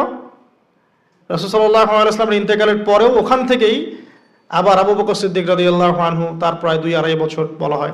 ওমর ইবনে খাত্তাব, তারপরে প্রায় অলমোস্ট 10 ইয়ার্স বলা হয়। তারপরে উসমান বিন আফফান, তার প্রায় 12 বছর। আলী রাদিয়াল্লাহু আনহুর এরকম আরো কিছু সময়। এরপরে ক্ষমতা চলে গেল উমাইয়াদের হাতে। মুয়াবিয়া রাদিয়াল্লাহু আনহুর, তিনি প্রায় 20 বছর শাসন করেছেন। উমাইয়ারা শাসন করেছে প্রায় 92 ইয়ার্স, প্রায় 92 বছর। তারপরে আব্বাসীয়রা এসেছে, জাব নদীর যুদ্ধ হয়েছে। এই যুদ্ধে আব্বাসী এবং উমাইয়াদের মধ্যে কনফ্লিক্ট হয়েছে। এই কনফ্লিক্টগুলো নিয়ে আমরা পরে কথা বলছি ইনশাআল্লাহ। বলতে চাচ্ছি আব্বাসীয়দের পরেও তুর্কি শাসন, মামলুক শাসন, কর্ডোভা ইসলামিক শাসন, আপনার এদিকে ফাতেমি সাম্রাজ্য, মুঘলদের শাসন, আফগানদের, পৃথিবী এভাবেই চলেছে। প্রায় 1200 বছর পৃথিবীটা এভাবেই চলেছে, যতক্ষণ পর্যন্ত আমরা পশ্চিমা সভ্যতার উত্থান দেখেছি। এরা যখন উত্থান হওয়া শুরু হলো, আস্তে আস্তে এরা সারা ওয়ার্ল্ডটাকে লাস্ট 200-300 বছরে পুরো ডমিনেট করে রেখে দেয়। এখন আমরা আবার সেই মক্কার জায়গায় চলে আসছি। একটু ভালো করে বলেন, আমরা কিন্তু আবার সেই মক্কার জায়গাতে মোটামুটি চলে আসছি। আপনি বলতে পারবেন না, গলা চিপে ধরা হবে। আপনি হাঁটতে পারবেন না, পা ভেঙে দেওয়া হবে। আপনি ভালো করে বোঝেন, আপনি এগুলো করতে পারছেন না, বিকজ আপনি হালাল খেতে পারছেন না, কারণ সুদ আপনাকে খেতে হবে, ব্যাংকিং সিস্টেমে সুদ আছে। আপনি ইসলাম পালন করতে পারবেন, আমার পকেটে তাসবি আছে, নেন, আপনি তাসবি টিপেন, কোনো সমস্যা নাই। মসজিদে যান, তাসবি টিপেন, কোনো প্রবলেম নাই। বাট ইসলামের টোটালিটির কথা আপনি বলতে পারবেন না। ভিতরে চোখ দিয়ে দেখেন, আমরা কিন্তু আবার মাক্কি একটা জায়গায় চলে আসতেছি, বা এসেছি, বা আসছি, ক্রমবর্ধমান। তাহলে এই জায়গা থেকে আরেকটা উত্থান হবে ইনশাল্লাহ। কারণ শেষ হবে তো উত্থানের পরে। কিয়ামতটা কখন হবে? যখন ইসলাম আবার পৃথিবীতে বিজয়ী হবে, এবং বিজয়ী হওয়ার পর মানুষ আবার খারাপ হওয়া শুরু করবে, ওই খারাপ মানুষগুলোর সামনে কিয়ামত হবে। এই দুটা ফেজ বাকি আছে এখন। 1450 বছর গণ, 1450 বছর শেষ, এবার এই ফেজটা বাকি আছে। নিশ্চয়ই আবার এই দুর্বল জায়গা থেকে ইসলাম আবার শক্তিশালী হবে, এবং ওই শক্তিশালী হওয়ার পরে আবার খারাপ মানুষদের যুগ আসবে। ওই খারাপ মানুষদের সামনে হবে কিয়ামত। এখন ওইদিকে চিন্তা না হয়, আমরা বাদ দিলাম। এখন এই দুর্বল জায়গা থেকে শক্তিশালী করার জন্য সবচেয়ে বড় ভূমিকা কাদেরকে পালন করতে হবে? আমরা তো সুন্নত দেখলাম কিভাবে পরিবর্তন হয়েছে। এখন আসেন এই জায়গা থেকে একটু কাটকোটটা কিছু কথা বলে শেষ করি। যে প্রিয় ভাই বা বোনরা হয়তো শুনছেন নাকি? আচ্ছা, লাইফের ডেফিনেশন কি? লাইফের ডেফিনেশন হচ্ছে, আমরা বলি না যে আমরা অণু নিয়ে কথা বলি, পরমাণু নিয়ে কথা বলি না, আমরা গঠন একক নিয়ে কথা বলি, এগুলো তো আমরা পড়েছি, মাশাআল্লাহ, পড়ে এই পর্যায়ে এসেছে। এই যে এক একটা দিন, এক একটা রাত, এই যে সেকেন্ড, মিনিট, এগুলো হচ্ছে আমাদের জীবনের গঠন একক, তাই তো? লাইফ মানে এই পুরো ফেজটাকে একত্রিত করে লাইফ। তো এখন আমি যদি প্রশ্ন করি যে আপনাদের এভারেজ এজ কত, তা আপনারা বলবেন হয়তো 20 ইয়ার্স বা 25 এভারেজ। অ্যান্ড আমি যদি বলি আপনাকে যে আমাদের উম্মার গড় আয়ু কত, নবী সাল্লাল্লাহু আলাইহি ওয়াসাল্লাম বলে গেছেন 60 থেকে 65 বছর, 60 থেকে 65। তাহলে আপনার শেষের 5 বছর আপনি বাদ দেন, কথার কথা, কাঠখোট্টা কথা এই জন্য বলছি যে এটা ম্যাথামেটিক্যাল কনক্লুশন। সবার ক্ষেত্রে এটা সেম হবে না, কিন্তু আমরা একটা চিন্তা করছি, মাথায় একটা প্ল্যান করছি। শেষের লাস্ট 5 ইয়ার্স আপনি কাট অফ করেন, ধরেন 60-র মধ্যে এখন 25 আপনার গড় এজ, 25 কাটেন, বাকি আছে কতটুকু বলেন? 35, বাট হ্যাঁ 35 ইয়ার্স আপনার হায়াত বাকি আছে মনে করেন, আমার হায়াত বাকি আছে মনে করেন, কথার কথা, আল্লাহু আ'লাম বিস-সাওয়াব। তা আপনার প্ল্যান কি লাইফকে নিয়ে? কাটকোট থাক, যেটা শব্দটা বললাম একটু এই জন্য বলছি যে এখন আপনার একটা আঘাত লাগতে পারে। 25 ইয়ার্স ফ্রম ইউর লাইফ, এটা গন কেস, শেষ। এই 25 বছর আপনি কি করেছেন? Really what have you done? কি করেছেন আপনি এই 25 বছরে? সত্যি সত্যি কি 25 পারা কোরআন পড়েছিলেন কিনা? 25 বার কোরআন দেখেছেন কি চোখ দিয়ে? 25 বার নামাজের জন্য মসজিদে গিয়েছেন কিনা?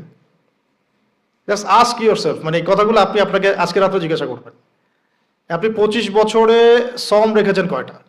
ধরেন ফরজ হয়েছে বুঝলাম 10 বছরের পরে, 15 বছর হিসাব করেন তাহলে। 15 বছর কয়টা বই পড়েছেন? কতদিন পড়েছেন? কয় ওয়াক্ত নামাজ পড়েছেন? কত টাকা সাদাকা করেছেন? কি করেছেন যেটা করলে ওই যে দুর্বল জায়গা থেকে দিনটা আবার শক্তিশালী হতো? কারণ একা তো হয়নি, সামগ্রিকভাবে হয়েছে। 23 বছরে সামগ্রিকভাবে হয়েছে, দিনটা একা বিজয় হয়নি। তো এই কঠিন ক্যালকুলেশনটা করার পরে এটাও করেন প্লিজ, যে 25 বছরে পাপগুলো কি কি করা হয়েছে? এই 25 বছরে পাপগুলো কি কি করা হয়েছে? কোনো একটা পাপ বাকি আছে কিনা যা করা হয় নাই? 25 ইয়ার্সের মধ্যে অনেকেই জিনা করেছে, অনেকেই, আমি আপনাদের কথা বলছি না, এভারেজ আমি পুরো বাংলাদেশের ইয়াং জেনারেশনের কথা বলছি।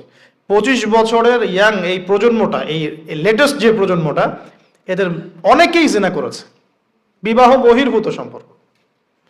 এবং আমরা এখন জেনাকে অনেক সময় উস্কেও দেই, আমরা অনেক সময় এটাকে প্রমোটও করি, আমরা এটাকে ফ্যাশনও মনে করি। কারণ আমাদের ঢাকায় মানুষ বলে যে তোর গার্লফ্রেন্ড নাই, এটাই এটাই এটাই হচ্ছে ওদের কাছে অবাক করা বিষয়।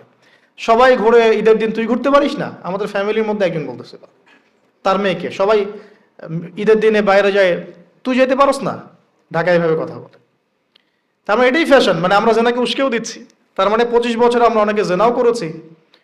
মাদকের সাথে সম্পৃক্ত কত পার্সেন্ট ইয়াং জেনারেশনে আমাদের দেশে? ক্যালকুলেট করেন, আপনি গুগল করেন, দেখেন কত পার্সেন্ট আমাদের দেশে মাদক সেবন করে। ইভেন এখন কিশোর গ্যাং বের হয়েছে, কিশোর গ্যাংয়ে অনেক যুবকরা যায়, অনেকে রাস্তাঘাটে মারামারি করে, অনেকে পলিটিক্যাল দলাদলির মধ্যেও আছেন অনেকেই, এবং এখানে ভাই ভাই রক্ত ঝরাই আমরা। উভয় মুসলিম, কিন্তু উভয় মুসলিম, জুমার দিন একসাথে নামাজ পড়ে। তাহলে এটা কোন দর্শন যেটা আমার ভাইকে শত্রু বানিয়ে দিল? আর পশ্চিমারা গাছের আড়ালে বসে বসে হাসছে, কারণ এই দর্শনগুলো তো ওরাই দিয়েছে। তো 25 বছরের পাপগুলো একটু ক্যালকুলেট করি। প্রিয় দিনী বোন, একটু হিসাব করবেন যে 25 বছর আপনি কতদিন পর্দা করেছেন, কত 25,000 মানুষ আপনার চেহারা দেখেছে কিনা, এই 25 বছরে কত হাজার মানুষ আপনার চেহারা দেখেছে। আর ছেলেরা আপনাকে দেখলে কখনো চেহারা সুরত দেখে না। বেগানা নারীর দিকে একটা ছেলে যখন তাকায় এবং সেক্সুয়াল ডিজায়ার নিয়ে তাকায়, তখন সে চোখ দিয়ে তাকে রেপ করে। ভেরি সরি টু সে যে আপনি প্রচুর চোখ দিয়ে রেপড হয়েছেন প্রিয় দিনী বোন। অনেকেই আপনাকে চোখ দিয়ে রেপ করেছে, আপনি বুঝতেই পারেন নাই। তো এই 25 ইয়ার্স আমরা অনেক কিছুই করেছি, অনেক কিছুই করি নাই। এখন একটু আজকে সাদা একটা কাগজ নিয়ে আমরা একটা হিসাব করব যে আমরা 25 বছরে কি কি করেছি, কি কি করি নাই, কি কি পাপ করেছি, কি কি করি নাই, কি কি পুণ্য করেছি, কি কি করি নাই। আমি আগে মনে করতাম যে একটা খালেস তওবা ইনশাআল্লাহ আল্লাহ পাক সব মাফ করে দিবেন। আসলে আল্লাহ পাক মাফ করেই দিবেন, কিন্তু ভিতর থেকে স্যাটিসফাই হতে পারবেন না আপনি।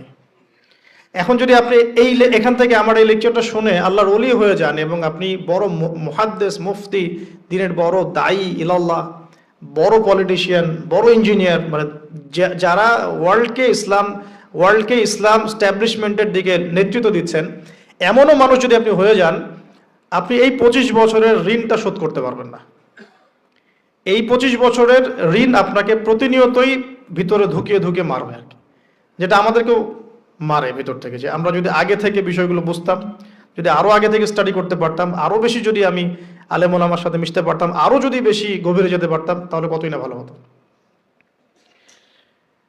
তো আমি আশা করি কথাগুলো আপনাদের কলিজায় পৌঁছাবে ইনশাআল্লাহ। এখন লাইফের এটা সবচেয়ে ভাইটাল পার্ট, এই সম্পর্কে আমি জাস্ট 2টা হাদিস বলে আস্তে আস্তে কনক্লুশনের দিকে যাচ্ছি। নবী সাল্লাল্লাহু আলাইহি ওয়াসাল্লাম বলছেন যে 7 শ্রেণীর মানুষকে আল্লাহ পাক কিয়ামতের দিনে আরশের ছায়া ছায়া দিবেন। কত শ্রেণী ভাই? তার মধ্যে সেকেন্ড শ্রেণীটা হচ্ছে সেই যুবক নাশা ফি ইবাদাতিল্লাহি তাআলা, যে আল্লাহ পাকের ইবাদতে তার যৌবনকালটা কাটিয়ে দিয়েছে। এখনো বাকি আছে আপনার সামনে। যৌবনকাল কতটুকু? হয়তো 15 to 40। তার মানে এখনো 40 বা 50 বছর পর্যন্ত আপনার যৌবন টিকে থাকবে ইনশাআল্লাহ, যদিও বা এই যুগে থাকে না আর কি। আমরা তো ফ্যান্টাসিতে ভুগি অনেক সময়, 4টা বিয়ে। বাস্তবতা হচ্ছে এই যুগে একটাই ডিফিকাল্ট, একজনকে সন্তুষ্ট করে কি ডিফিকাল্ট। এখন সেই যুগ না তো, আমরা তো হর্স রাইড করি না, আমরা তো এক্সারসাইজ করি না, আমরা তো এখন অনেকে খেলিও না, আমরা ফাস্ট ফুড খাই, আমরা হাইজেনিক খাবার খাই না, আমরা আগেকার মানুষদের মতো অনেক কিছুই করি না। এনভায়রনমেন্ট নষ্ট হয়ে গেছে, পলিউশন আছে, সব মিলে এখন আমাদের যৌবন যে 50 বছর পর্যন্ত থাকবে, এটা নিশ্চয়তা দেওয়া যাচ্ছে না যদি আমরা বেঁচেও থাকি। আর কত যুবক যুবতী ভাই বোন যে যৌবনকালেই চলে যায় তার তো ঠিক নাই। এই যে ঈদের দিন প্রেমিকাকে নিয়ে বাইক চালাচ্ছে একদম ঝড়ো গতিতে, ট্রাকের নিচে পড়ে শেষ। এই বিষয়ে আমি 2টো হাদিস বলার নিয়াত করেছিলাম। তো প্রথমটা শুনিয়েছি মোটামুটি, সেটা হলো নবী সাল্লাল্লাহু আলাইহি ওয়াসাল্লাম বলেছেন যে কিয়ামতের মাঠে আল্লাহ রাব্বুল আলামিন যে 7 শ্রেণীর মানুষকে তার আরশের ছায়ায় ছায়া দিবেন, তার মধ্যে 3য় শ্রেণী হচ্ছে সেই যুবক যে তার যৌবনকালটাকে আল্লাহর পথে উৎসর্গ করেছে বা কাটিয়ে দিয়েছে। আরেকটা হাদিস যেটা বলতে চাচ্ছিলাম সেটা হলো কিয়ামতের মাঠে 5টা প্রশ্ন হবে, স্পেশাল 5টা প্রশ্ন, যে 5টা প্রশ্নের উত্তর না দেয়া পর্যন্ত কাউকে ছাড়া হবে না। তার মধ্যে প্রথম প্রশ্নটাই হচ্ছে তোমার জীবন কোন কাজে কাটিয়েছো, এবং দ্বিতীয় প্রশ্ন হচ্ছে তোমার যৌবন কোন কাজে কাটিয়েছো। সো আমি বলছিলাম আপনাদেরকে যে যৌবন কালটাকে যদি আমরা আল্লাহর পথে কাটাতে পারি, ইনশাআল্লাহ তাআলা আমাদের এই যে উদ্দেশ্যটা, যে নিজেরা দিন পালন করব, নিজের পরিবারের মধ্যে প্রতিষ্ঠা করব, আমাদের সমাজে দিন ইসলামের দাওয়াতি কাজ করব, যেখানেই থাকি সৎ থাকব, একদিন ইনশাআল্লাহ দিন আবার বিজয়ী হবে, এই যে স্বপ্নগুলো, এগুলো বাস্তবায়িত হবে ইনশাআল্লাহ তখনই যখন আমরা নিজেরা পরিবর্তিত হয়ে সমাজের জন্য ভালো কিছু বয়ে নিয়ে আসবো ইনশাআল্লাহ। তো আমি জাস্ট কয়েকটা পয়েন্ট আপনাদের সাথে একটু শেয়ার করে শেষ করে দিব, যে এখন থেকে কিভাবে আপনারা বা আমরা আমাদের যৌবনটাকে আল্লাহর পথে কাটাতে পারি। প্রথম যে পয়েন্টটা আমি লিখে নিয়ে এসেছি সেটা হলো, আমি একটু বলেওছিলাম যে আমাদের নিজস্ব খসড়া একটা আমলনামা তৈরি করতে হবে আর কি। আজকে আমরা সেটা করতে পারি বাসায় গিয়ে, যে আমরা যদি আমাদের গড় আয়ু হয় 60 বছর, তাহলে আমরা এখন কতটুকু সময় পেতে পারি, আর এই সময়টুকুর মধ্যে আমাদের টার্গেট কি, আমরা আসলে কি চাচ্ছি, কি অ্যাচিভ করতে চাই, যা চলে গেছে এই সময়টুকুর মধ্যে আমরা কিভাবে আল্লাহর রহমত পাবো, ক্ষমা পাবো কিভাবে। যা চলে গেছে এর মধ্যে অনেক নামাজ কাজা থাকতে পারে, রোজা কাজা থাকতে পারে। অনেক সময় এমন হতে পারে যে আমরা অন্যের হকও নষ্ট করেছি। প্রথম যে কাজটা করা উচিত সেটা হলো খালেস তওবা। 1 নাম্বার, তাহলে আমরা বলতে পারি যদি আমরা এখন সংকটগুলো চিহ্নিত করে সমাধানের পথে হাঁটতে চাই, তাহলে আমাদের যৌবনটা আল্লাহর পথে উৎসর্গ করা ছাড়া কোনো অপশন নাই। উৎসর্গ বলতে আমি বোঝাচ্ছি কাটিয়ে দেয়া, আল্লাহর ইবাদত করে কাটিয়ে দেওয়ার কোনো বিকল্প নাই। তার জন্য প্রথমত আমাদের নিজেদের জীবনের কৃতকর্মগুলোর হিসাব নিকাশ মেলাতে হবে, 1 নাম্বার। আর 2 নাম্বার হচ্ছে বিশুদ্ধ তওবা করে আল্লাহর পথে ফিরে আসতে হবে। বিশুদ্ধ তওবা কিভাবে করব এটা আমরা অনেকে বুঝি না।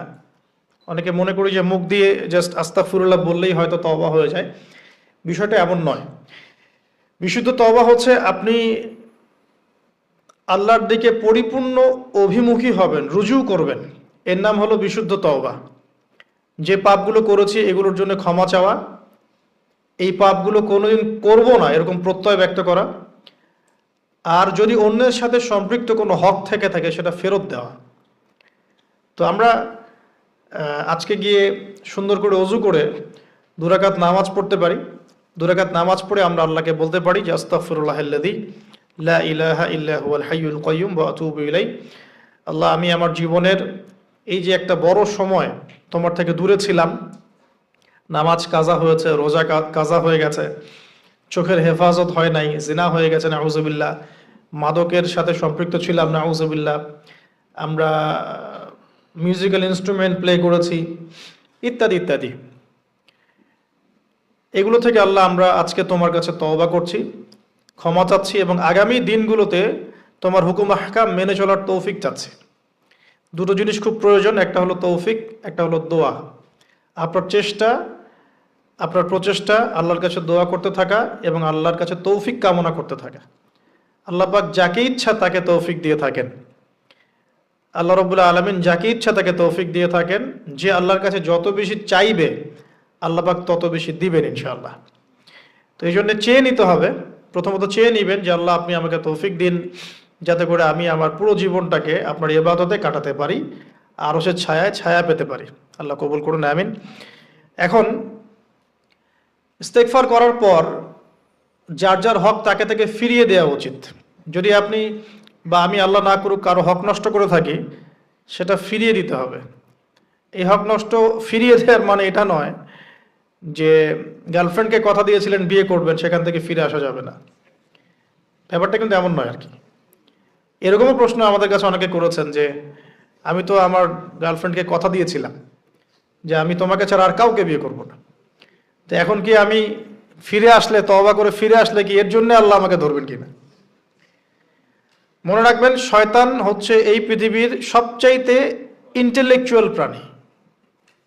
সিরিয়াসলি, ও যে এত বেশি স্মার্ট যেটা আমাদের চিন্তারও বাইরে। চিন্তার বাইরে। যখন শয়তান সরাসরি মানুষকে পথভ্রষ্ট করতে ব্যর্থ হয়, তখন কিছু নেক সুরত ধারণ করে। দিনী ভাই দিনী বোন, এটা নেক সুরত, ঠিক আছে। তারপরে দাড়ি টুপিওয়ালা মানুষের মধ্যে এটা ঢুকিয়ে দেওয়া যে আমি তো অনেক আবেদ মানুষ, পরহেজগার, ওরা তো ককরোচ। দেখবেন বেশি না, 1 মাস যদি কেউ নামাজ পড়ে, 1 মাসে 10টা বই পড়াশোনা করে, ইসলাম সম্পর্কে একটু ঘাটাঘাটি করা শুরু করে, অন্যদের সাথে কথা বলার ক্ষেত্রে তার যে বডি ল্যাঙ্গুয়েজ, এটা খেয়াল করবেন। তো শয়তান কিন্তু অনেক স্মার্ট, এভাবে শয়তান অনেকভাবে মানুষকে প্রতারিত করতে পারে। সো শয়তানের নেক্সট শুরুতে ধোকায় পা দিবেন না। আল্লাহ পাক আমাদের সবাইকে হেফাজত করুন, আমিন। খুব ভালো একটা কাজ করছি মনে করেন, একটা বড় প্রজেক্ট করছি সারা বাংলাদেশ ব্যাপী, একটু মনের মধ্যে ঢুকিয়ে দিল যে মানুষ তো দেখুক, মানুষ ভালো বলুক, যথেষ্ট আমল ধ্বংস হওয়ার জন্য। এতটুকু যথেষ্ট আমল ধ্বংস হয়ে যাওয়ার জন্য। আল্লাহ মাফ করুক আমাদেরকে। তো প্রথমে প্রিয় ভাই তওবা করে ফিরে আসা, যার যার হক তাকে তাকে ফেরত দিয়ে দেওয়া। এরপরের সবচাইতে ইম্পর্টেন্ট জায়গাটাই হচ্ছে ইলম অর্জন করা।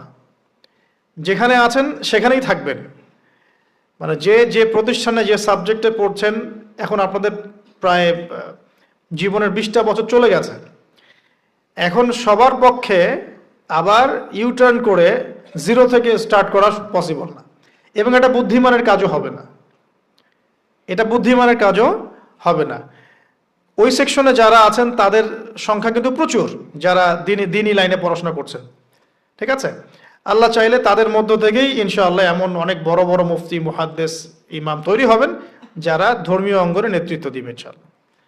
আর যদি দেখা যায় তারা তাদের দায়িত্ব পালন না করেন, তখন আল্লাহ পাক জেনারেল থেকে মানুষ উঠায় নিয়ে আসবেন। এটা আল্লাহ পাকের কৌশল, আল্লাহ পাক করতে পারেন।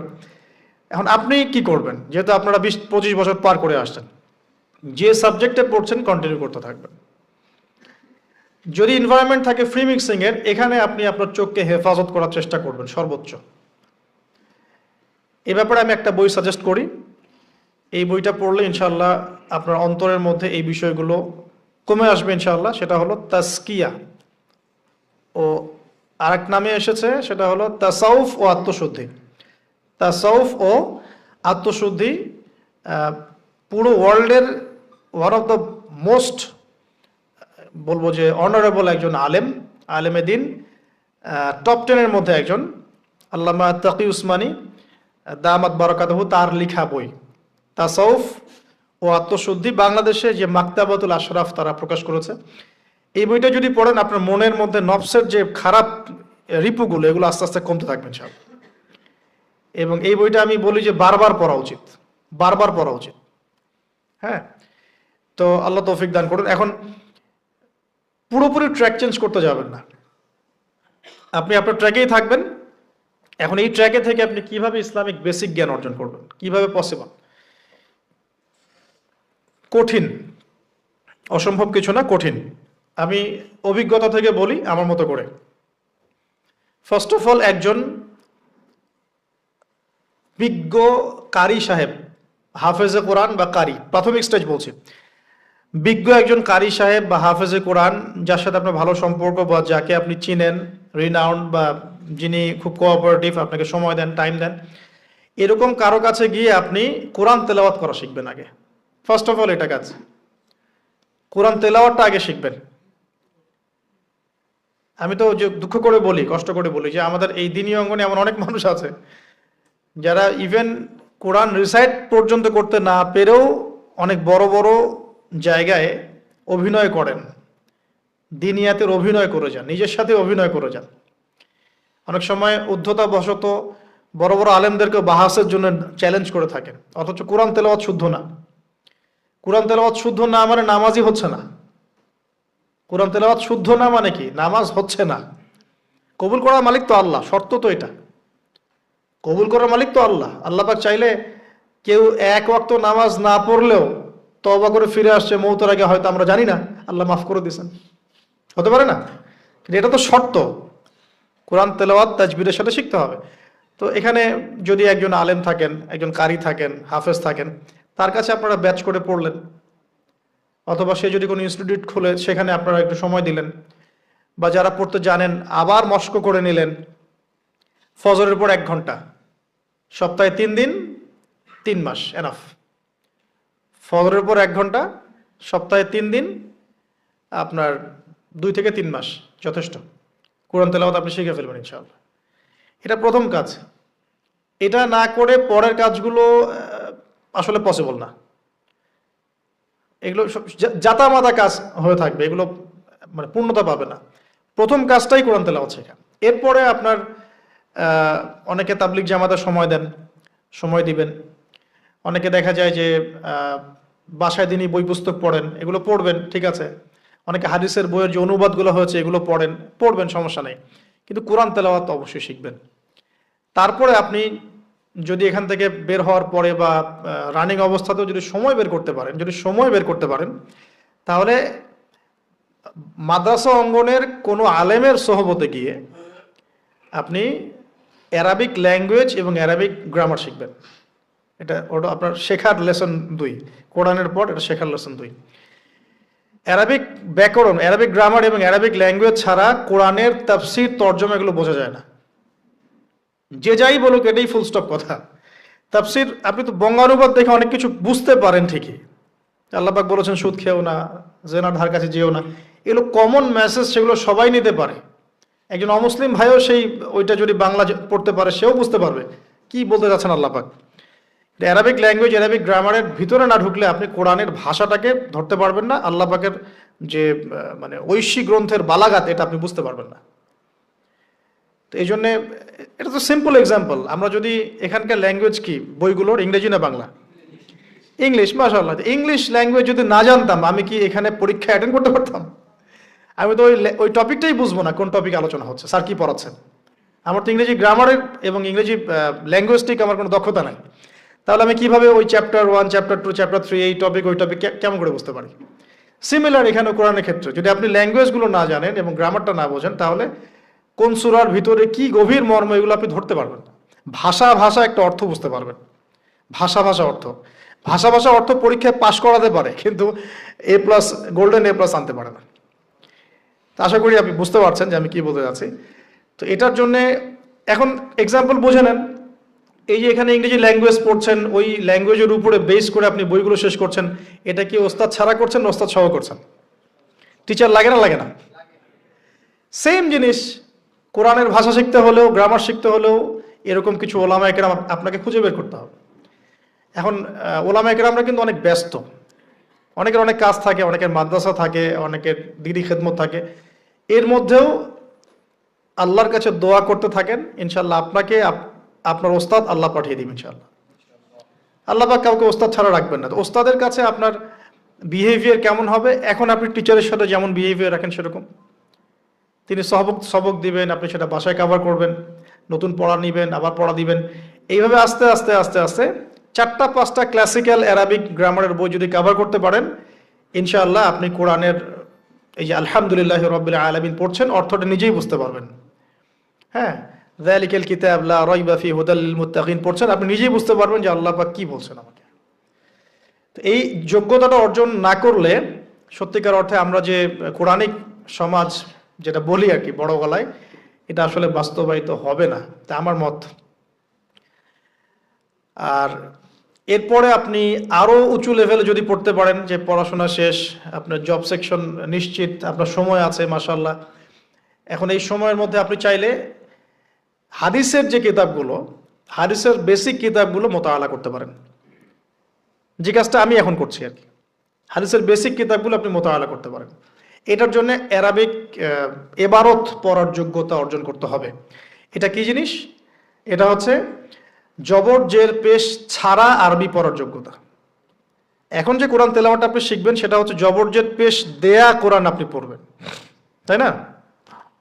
কিন্তু হাদিসের যে বইগুলো আছে এই বইগুলোর মধ্যে কিন্তু কোনো জবর জের পেশ দেয়া থাকে না। মৌলিক কিতাবের কথা বলছি আর কি, মৌলিক যে বইগুলো। অনেকে মনে করেন অনুবাদ করা বইগুলোই মনে হয় মূল বই। এগুলো হচ্ছে ওই বইগুলোর অনুবাদ, আংশিক অনুবাদ, পুরোপুরি অনুবাদ নয়। মূল বইগুলো পড়তে হলে এবারত পড়ার যোগ্যতা অর্জন করতে হবে। এটা level 3, Arabic grammar, Arabic language শেখার পর এই লেভেলে মানুষ যায়। তাহলে একটু ধাপগুলো চিন্তা করতে থাকেন, কোন ধাপে গিয়ে কোন বইগুলো পড়তে হয়। আর অনেক সময় আমরা কি উদ্ধত আচরণটাই না করি হুজুরদের সাথে, আলেমদের সাথে, স্কলারদের সাথে। বিকজ আমাদের সামনে একটা চমৎকার প্ল্যাটফর্ম আছে ফেসবুক, তাই না? এখানে তো মানে রাত দিন, দিন আর রাত একে, রাতকে দিন বানানো যায়, দিনকে রাত বানানো যায়। হ্যাঁ, এখানে ওই যে আলোর প্রতিসরণের মতো হয় আর কি, সাইজ এতটুকু, বিম্ব হবে এত। তো আল্লাহ মাফ করুক আমাদেরকে। এখন হাদিসের মোতালা যদি করতে না পারেন, ওই পর্যায়ে যেতে না পারেন, তাহলে কি? তাহলে ওই হাদিসের মধ্যে যে কিতাবগুলো বাজারে অনুবাদ হয়েছে ওগুলো পড়তে হবে। যেমন অনুবাদ হয়েছে ফয়জুল কালাম। ফয়জুল কালাম একটা হাদিসের কিতাব, মাদ্রাসায় পড়ানো হয়। এর মধ্যে চমৎকার অনেকগুলো হাদিস আছে, প্রায় সম্ভবত 1000-এর বেশি হবে। এরপরে মোতালা করতে পারেন আপনি মিশকাতুল মাসাবিহ, এই বইটাও অনুবাদ হয়ে গেছে, এটাও ভালো কিতাব মাশাআল্লাহ। এরপরে আছে রিয়াদুস সালেহিন, এটাও একটা চমৎকার কিতাব। বুলুগুল মারাম মিন আদিল্লাতিল আহকাম, এটা একটা কিতাব আছে, এটাও মোতালা করতে পারেন হাদিসে। এরপরে আছে আপনার এখন এখন যেটা বলছি, ইসলামিক ফাউন্ডেশন হয়েছে অনেক আগেই। এছাড়া বাংলা বাজার ঢাকায় যে ইসলামিক লাইব্রেরিগুলো, প্রকাশনা সংস্থাগুলো আছে, তারা মোটামুটি আবু দাউদ, তিরমিজি, নাসাই, ইবনে বাজা, কোনো কোনো প্রকাশনী বুখারী মুসলিমের কিছু ভার্সনও অনুবাদ করেছে। তবে এই উঁচু লেভেলের হাদিসের কিতাবগুলো শুরুতেই হাত দেওয়া যাবে না, এটা একটা মাথায় রাখবেন। শুরুতেই এই বড় বড় কিতাবগুলো হাত দেওয়া যাবে না। প্রথমে মানে আমরা তো আগে এসএসসি ইন্টার পাস করে এখানে আসছি না, নাকি আগে ডাইরেক্ট এখানে ভর্তি হয়েছে? একই বিষয়। ওরকম ফয়জুল কালামের মতো বইগুলো আগে পড়তো, ফয়জুল কালাম, আলফিয়াতুল হাদিস, রিয়াদুস সালেহিন, মিশকাত, এগুলো আগে পড়বেন। তারপরে গিয়ে যদি যোগ্যতা হয় ওই বইগুলো হাত দিবেন। তবে অনেক সময় দেখা যাবে একটা হাদিস বুঝতে পারছেন না, কোরআনের আয়াত বুঝতে পারছেন না, ওই অবস্থাতেই ওই হাদিস এবং ওই কোরআনের আয়াতকে রেখে দিবেন। এটাকে নিয়ে কোনো রকমের কনক্লুশনে চলে যাবেন না, আর ওইটাকে নিয়ে প্রচার করতে যাবেন না। বরং এগুলোকে একত্রিত করে সপ্তাহে একদিন আবার আলেমের কাছে চলে গেলেন, ওস্তাদ এগুলো বুঝি নাই, লাস্ট উইকে আমি এগুলো পড়েছি, এটা বুঝি নাই, তিনি বুঝিয়ে দিবেন ইনশাআল্লাহ। এগুলো পড়াশোনা। এর পাশাপাশি আমি বলছি বিষয়ভিত্তিক ইতিহাসের বই চলে আসছে, ইসলামের ইতিহাসের বই চলে আসছে। তারপরে সিরাতের অনেক বই বাজারে চলে আসছে, প্রায় 40-45টা বই পাওয়া যায় সিরাতের এখন বাংলাদেশে। তারপরে ফিকহের অনেক বই অনুবাদ হয়ে গেছে। এছাড়া আকিদার অনেক বই পাওয়া যায়। সবচেয়ে ভালো হয় যে আকিদা তাহাভিয়া বইটা পড়তে পারেন, এই বইটা পড়লে অনেক চমৎকার হবে। এর পাশাপাশি বরেণ্য ওলামায়ে কেরামদের বই পড়বেন। মানে বরেণ্য ওলামায়ে কেরাম কারা? যারা পুরো ইসলামিক বিশ্বে স্বীকৃত, যারা কোনো সাম্প্রদায়িকতা বিলং করেন না, যে আমি এই সম্প্রদায়ের মানুষ, আমি ওই সম্প্রদায়কে মুসলিম মনে করি না, এরকম না। যারা বরেণ্য, রিনাউন্ড ওলামায়ে কেরাম সারা ওয়ার্ল্ডে। এই যে বললাম আল্লামা তাকি উসমানী হাফিজাহুল্লাহ একজন বরেণ্য আলেম, তার যে কোনো কিতাব চোখ বন্ধ করে পড়তে পারেন, কোনো সমস্যা নেই। বাংলাদেশে আব্দুল মালেক সাহেব হাফিজাহুল্লাহ, মার্কাজুদ দাওয়ার পরিচালক, একজন বরেণ্য আলেম। আশরাফ আলী থানভী রাহিমুল্লাহ একজন বরেণ্য আলেম। হানাফি কওমের ফিকহে এরকম অনেক বরেণ্য ওলামায়ে কেরাম আছেন। তারপরে আরবের মধ্যে এমন অনেক বরেণ্য আলেম আছেন, শাইখ উসাইমিন, শাইখ বিন বাজ, সালেহ আল ফাওজান, এরকম অনেক বড় বড় আলেম আছেন যারা রিনাউন্ড ওলামায়ে কেরাম। তাদের কিতাবগুলো আপনি পড়তে পারেন, কিন্তু যাদের মানে লিখা এবং গবেষণাগুলো ছাত্র পর্যায়ের, এগুলোকে আপনি প্রামাণ্য বই বানাবেন না। তো প্রামাণ্য বই পড়বেন আর আলেমের সাথে সম্পর্ক রাখবেন। দুটো যখন একসাথে থাকবে তখন আপনি কিছু আটকে গেলেও তার সাথে পরামর্শ করে একটা কনক্লুশন খুঁজে পাবেন। এগুলো জাস্ট বই সংক্রান্ত কথা বললাম। এখন এগুলো হচ্ছে সবচেয়ে বড় বিষয়টা হচ্ছে, এগুলোর চাইতে বেশি বড় বিষয় হচ্ছে যে কোনো একজন, অন্তত পক্ষে একজন, আপনি চাইলে 10 জনের সাথেও রাখতে পারেন, কিন্তু অন্তত পক্ষে একজন মুহাক্কিক আলিমের সাথে আপনি সম্পর্ক রাখবেন পরামর্শের জন্য। অন্তত পক্ষে একজন মুহাক্কিক আলেমের সাথে, মানে হকপন্থী মুহাক্কিক আলেমের সাথে আপনি সম্পর্ক রেখে চলবেন। এটা অনলাইনের যুগ, এটা তো কিন্তু সহজ। আর এই সম্পর্ক শুধু অনলাইন কেন্দ্রিক হবে এমনটাও বলছি না। তার সাথে সাক্ষাৎ করবেন, তার কাছে নসিহত নেবেন, তার কাছে গিয়ে কিছু পড়বেন, হ্যাঁ, তাকে দেখবেন তিনি কিভাবে আমল করেন, ব্যক্তি জীবনে তিনি কেমন, তিনি আপনাকে কি নসিহত করেন, তার সাথে মিশবেন। সোহবত মানে কি? মানে আমরা কি শুধু টিচারদের মানে পড়াশোনাগুলোই ফলো করি না, টিচারকে দেখিও বটে। আমরা বস্তুবাদী এডুকেশনের ক্ষেত্রে হয়তো অত কেয়ার করি না, টিচার যেটা পড়াচ্ছেন ওটা জাস্ট টুকে নেই, পরীক্ষা পাশ করলেই হইল, আমরা টেন্ডেন্সি এমন। কিন্তু ইসলামিক এডুকেশনটা কিন্তু এমন নয়। সাহাবায়ে কেরাম রাদিয়াল্লাহু আনহুম আজমাইন তারা এই আমাদের মতো কাগজের বই পুস্তক পড়ে ইসলাম শেখেন নাই। কিভাবে শিখেছেন তাহলে? সরাসরি নবীকে দেখে শিখেছেন। নামাজ পড়তে গিয়েছেন, দেখেছেন নবী কেমন করে নামাজ পড়েন, দেখছেন নবী কেমন করে হাঁটেন, দেখছেন নবী কেমন করে কাপড় পরেন, দেখছেন নবী কেমন করে আতর ইউজ করেন, কেমন করে তিনি হাসেন, কেমন করে মানুষের সাথে মেশেন, হ্যাঁ, কথা বলার সময় কেমন করে মানুষের দিকে তাকান। খুঁটে খুঁটে একটা একটা করে নিয়ে হাদিসের এক একটা অধ্যায় রচিত হয়েছে। নবী কেমন করে তাকান, নবী কেমন করে মেসওয়াক করেন, নবী কেমন করে হাসেন, এগুলো আপনি অধ্যায় পাবেন। ইভেন আপনি অধ্যায় পাবেন নবী কেমন করে চুল আঁচড়ান। তাহলে আপনি দেখেন সাহাবীরা কিভাবে খুঁতে খুঁতে নবীকে দেখেছেন। বলা হয় আব্দুল্লাহ বিন মাসউদ রাদিয়াল্লাহু আনহু সম্পর্কে, তিনি নবীকে এত বেশি কপি করতেন হাঁটা চলা কথাবার্তায় যে নবী সাল্লাল্লাহু আলাইহি ওয়াসাল্লামের পরের যুগের অনেক মানুষ এসে দ্বিধাদ্বন্দ্বে পড়ে যেত যে রাসূল সাল্লাল্লাহু আলাইহি ওয়াসাল্লামকে দেখছি নাকি। এমনভাবে কপি করতেন, এমনভাবে। সো এখানে আমি সোহবতের বিষয়টা বোঝাতে যাচ্ছি যে যে কোনো অন্তত পক্ষে একজন মুহাক্কিক আলেমের সাথে সম্পর্ক রাখবেন, অন্তত একজন। আপনি চাইলে 10 জন 20 জন 50 জনের সাথে রাখতে পারেন, অন্তত পক্ষে একজন যাকে দেখে আপনি শিখবেন, আপনার স্টাডিগুলোকে আপনি যেটা সমস্যা ফেস করছেন সেগুলোকে তার সামনে পেশ করতে পারেন। এটা আমি খুঁজে দিব না আপনাদেরকে, নাম বলেও দিব না, আমি কার কার সাথে সম্পর্ক রেখে চলি এটা আমি বলবো না, এটা আপনাকে খুঁজে বের করতে হবে। তবে এখানে আমি একটা কথা বলে দিব যে যেহেতু আমরা সব সাধারণ মানুষ, কারণ আমরা তো কেউ স্কলার নই, এখানে আমরা কেউ মানে যেটা বলি যে মুজতাহিদ, ইজতেহাদ করার যোগ্যতা রাখি না আমরা এখানে কেউ। সেক্ষেত্রে অবশ্যই আমাদেরকে পূর্বসূরি ওলামায়ে কেরামদেরকে ফলো করতেই হবে, কারণ কোরআন সুন্নাহ নতুন করে গবেষণা করে আপনি তো সব মাসআলা বের করতে পারবেন না। এই কারণে আমাদেরকে মাযহাব মানতে হয়, এটা খারাপ কিছুই না। এটা নিয়ে অনেক কথা সমাজে এখন শুনি দেখি, দরকার নাই, আমরা লা মাযহাবী, আমরা এইটা আমরা সেইটা, এগুলো আসলে বোগাস কথাবার্তা এবং সমাজ বিভক্তকরণের মূল হাতিয়ার এগুলো হয়ে গেছে। সমাজের ইউনিটি নষ্ট করবেন কেন? কোরআন এবং সুন্নাহ আল্লাহ ফলো করতে বলেছেন, দ্যাটস অল। কোরআন সুন্নাহ আপনি কি এখন আমি যদি আপনাকে কোরআন এই যে দিলাম, নেন কোরআন, নেন তাফসীর ইবনে কাসির, নেন তাফসীর জালালাইন, নেন আপনি তাফসীরে মারিফুল কোরআন, নেন এইটা, এই যে বুখারী নেন, মুসলিম নেন, তিরমিজি, আবু দাউদ, নাসাই সব নিয়ে নেন। এখন আপনি কি গবেষণা করে সব মাসআলা আমাকে দিতে পারবেন?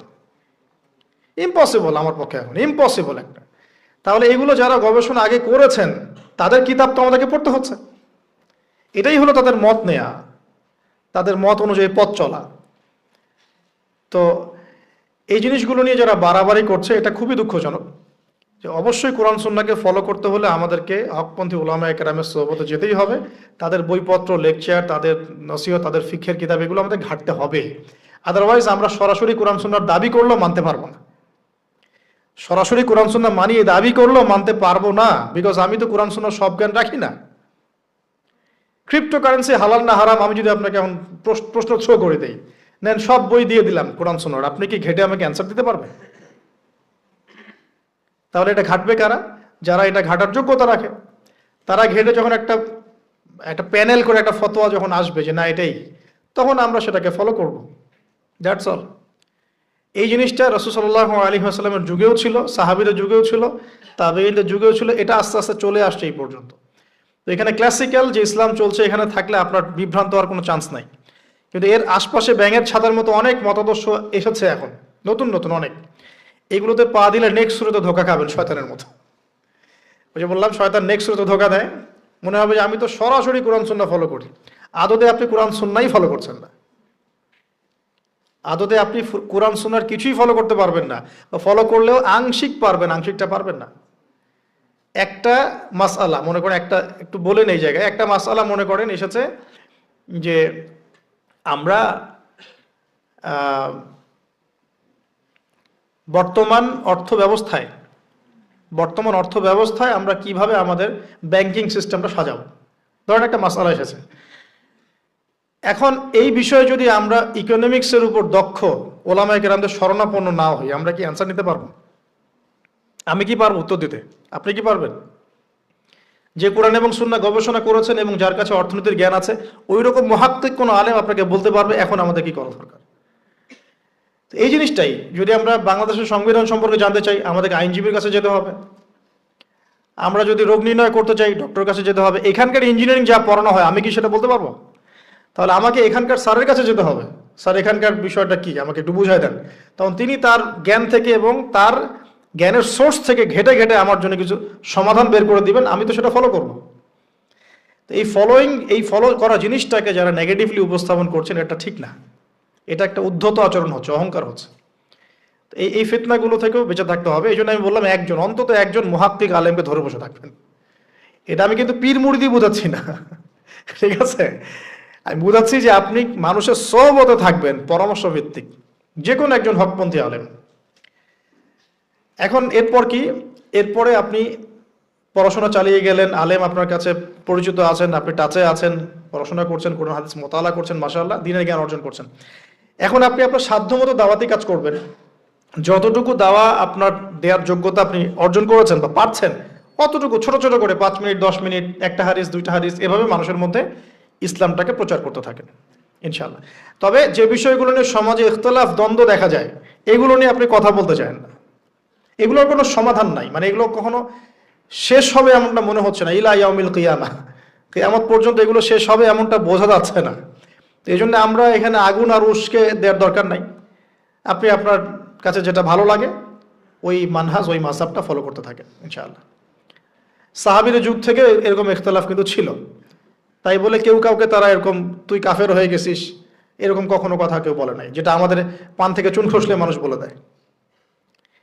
তো এরকম জায়গায় যায় না, এটা তাসকিয়া নষ্ট হয়ে যাবে, আপনার মনের তাসকিয়া নষ্ট হয়ে যাবে। এখন এই জায়গায় যাওয়ার পরে আমরা আমাদের শেষ করব। আচ্ছা ঠিক আছে, এরপরে আপনি বা আমি আমাদের কর্মক্ষেত্রটা সাজাবো।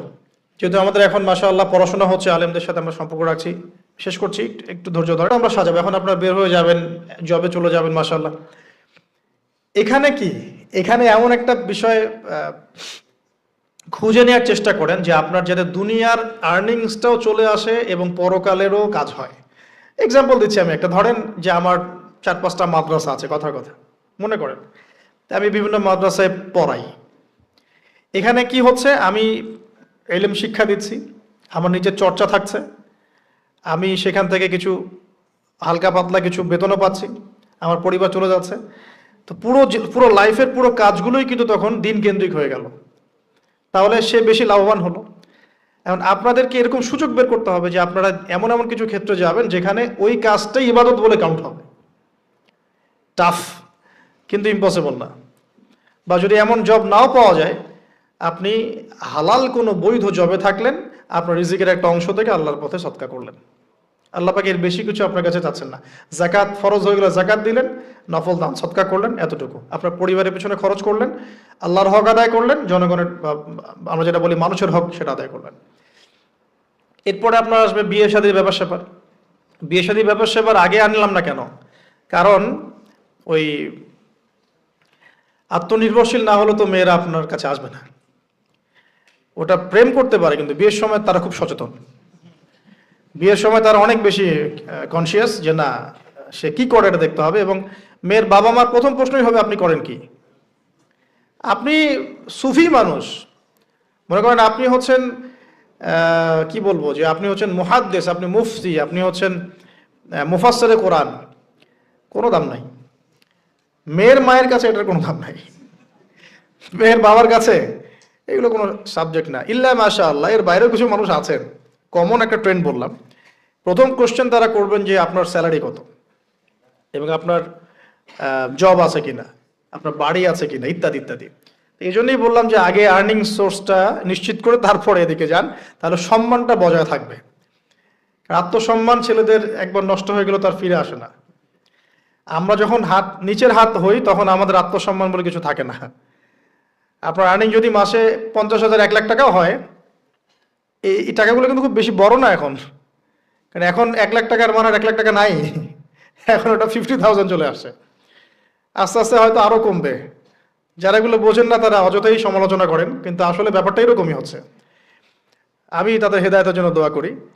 এখন এইটুকু আর্নিং যদি আপনার হয়, কিন্তু এই আর্নিংয়ে আপনার কারো কাছে হাত পাততে হচ্ছে না, আপনার সম্মান বজায় থাকবে। যখনই আমাদেরকে হাত পাততে হবে আমাদের সম্মানটা কমে যায়।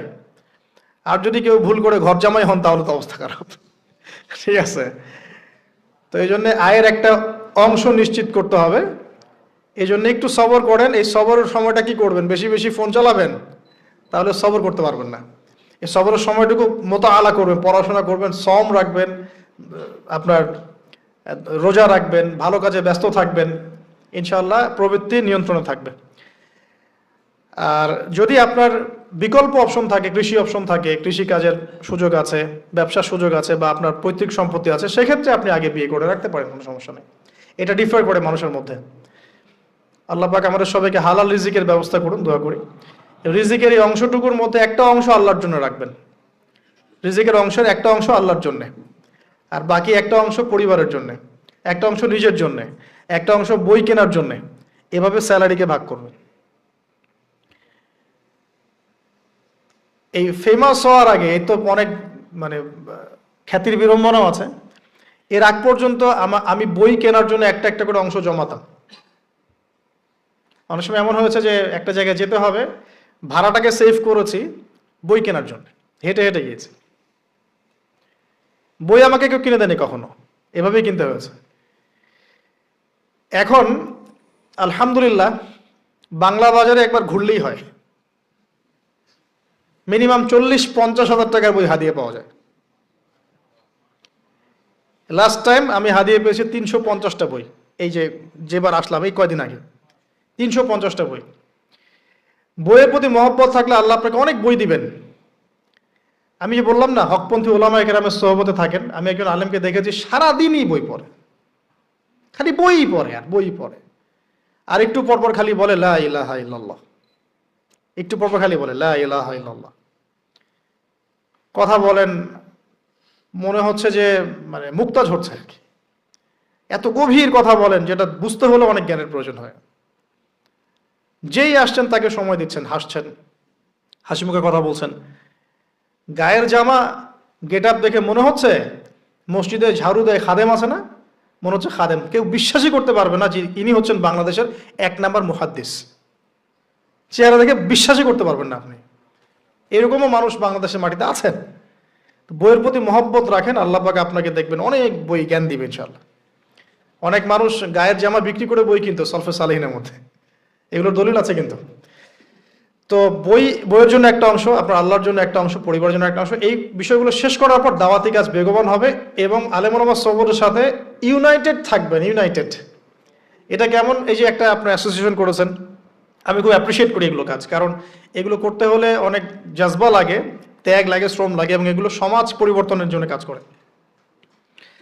তো এরকম ছোট ছোট নন পলিটিক্যাল, নন প্রফিটেবল, কারণ আমি এই পলিটিক্সটা পছন্দ করি না। অনেকে যদিও বা দাড়ি টুপি নিয়ে ভোট চাচ্ছেন এখন, তো যাই হোক, সমর্থন আপনি করতেই পারেন যে কাউকে, বাট এখানে এমন কিছু বিষয় আছে যেটা ভালোকে ভালো থাকতে দেয় না। এটা ভালোকে ভালো থাকতে দিবে না, এমন একটা অবস্থায় নিয়ে যাবে যে ভালো আর ভালো থাকতে পারবেন না আপনি, আপনাকেও খারাপ হয়ে যেতে হবে। আল্লাহ না করুক, হেফাজত করুক। তবে নিঃসন্দেহে যদি এখানে আমাদের ঊর্ধ্বতন কর্তৃপক্ষের মধ্যে এমন কেউ আসেন যারা ইসলাম প্রিয়, ইসলামকে ভালোবাসেন, আমরা তার জন্য দোয়া করবো অবশ্যই ইনশাআল্লাহ, সমস্যা নেই। তো এই সময়গুলো এখানে অপচয় না করে দিনই পড়াশোনায় দেন, আল্লাহ পাক তৌফিক দান করে। এরকম নন পলিটিক্যাল, নন প্রফিটেবল কিছু অ্যাসোসিয়েশনের মধ্য দিয়ে আপনারা ইউনাইটেড থাকতে পারেন, বা ইসলামের যেটা রিনাউন্ড প্রতিষ্ঠিত যে প্ল্যাটফর্মগুলো আছে এখানেও থেকেও আপনারা একত্রিত থাকতে পারেন। মানে ইউনাইটেড থাকাটা একটা চ্যালেঞ্জ। একা একা থাকলে আপনাকে কিন্তু মানে খেয়ে ফেলে দিবে আর কি শয়তান। একে অপরের টাচে থাকা, দিনী ভাইদের টাচে থাকা, দিনী বোনরা একে অপরের সাথে টাচে থাকা, একটা কমিউনিটি বেস করা। আর আমাদের তো আর ইউনাইটেড কমিউনিটি নাই সারা দেশে, যে ইউনাইটেড মুসলিম কমিউনিটি এমন তো নাই। ইনশাআল্লাহ আল্লাহ চায় তো হবে কোনো না কোনো দিন ইনশাআল্লাহ। তো যে কোনো ফাউন্ডেশন বা যে কোনো ইসলামিক অ্যাসোসিয়েশন বা যে কোনো একটা ভালো নন পলিটিক্যাল সমাজ কল্যাণমূলক কোনো সংস্থার সাথে থাকলেও আপনি মোটামুটিভাবে একত্রিত থাকলেন।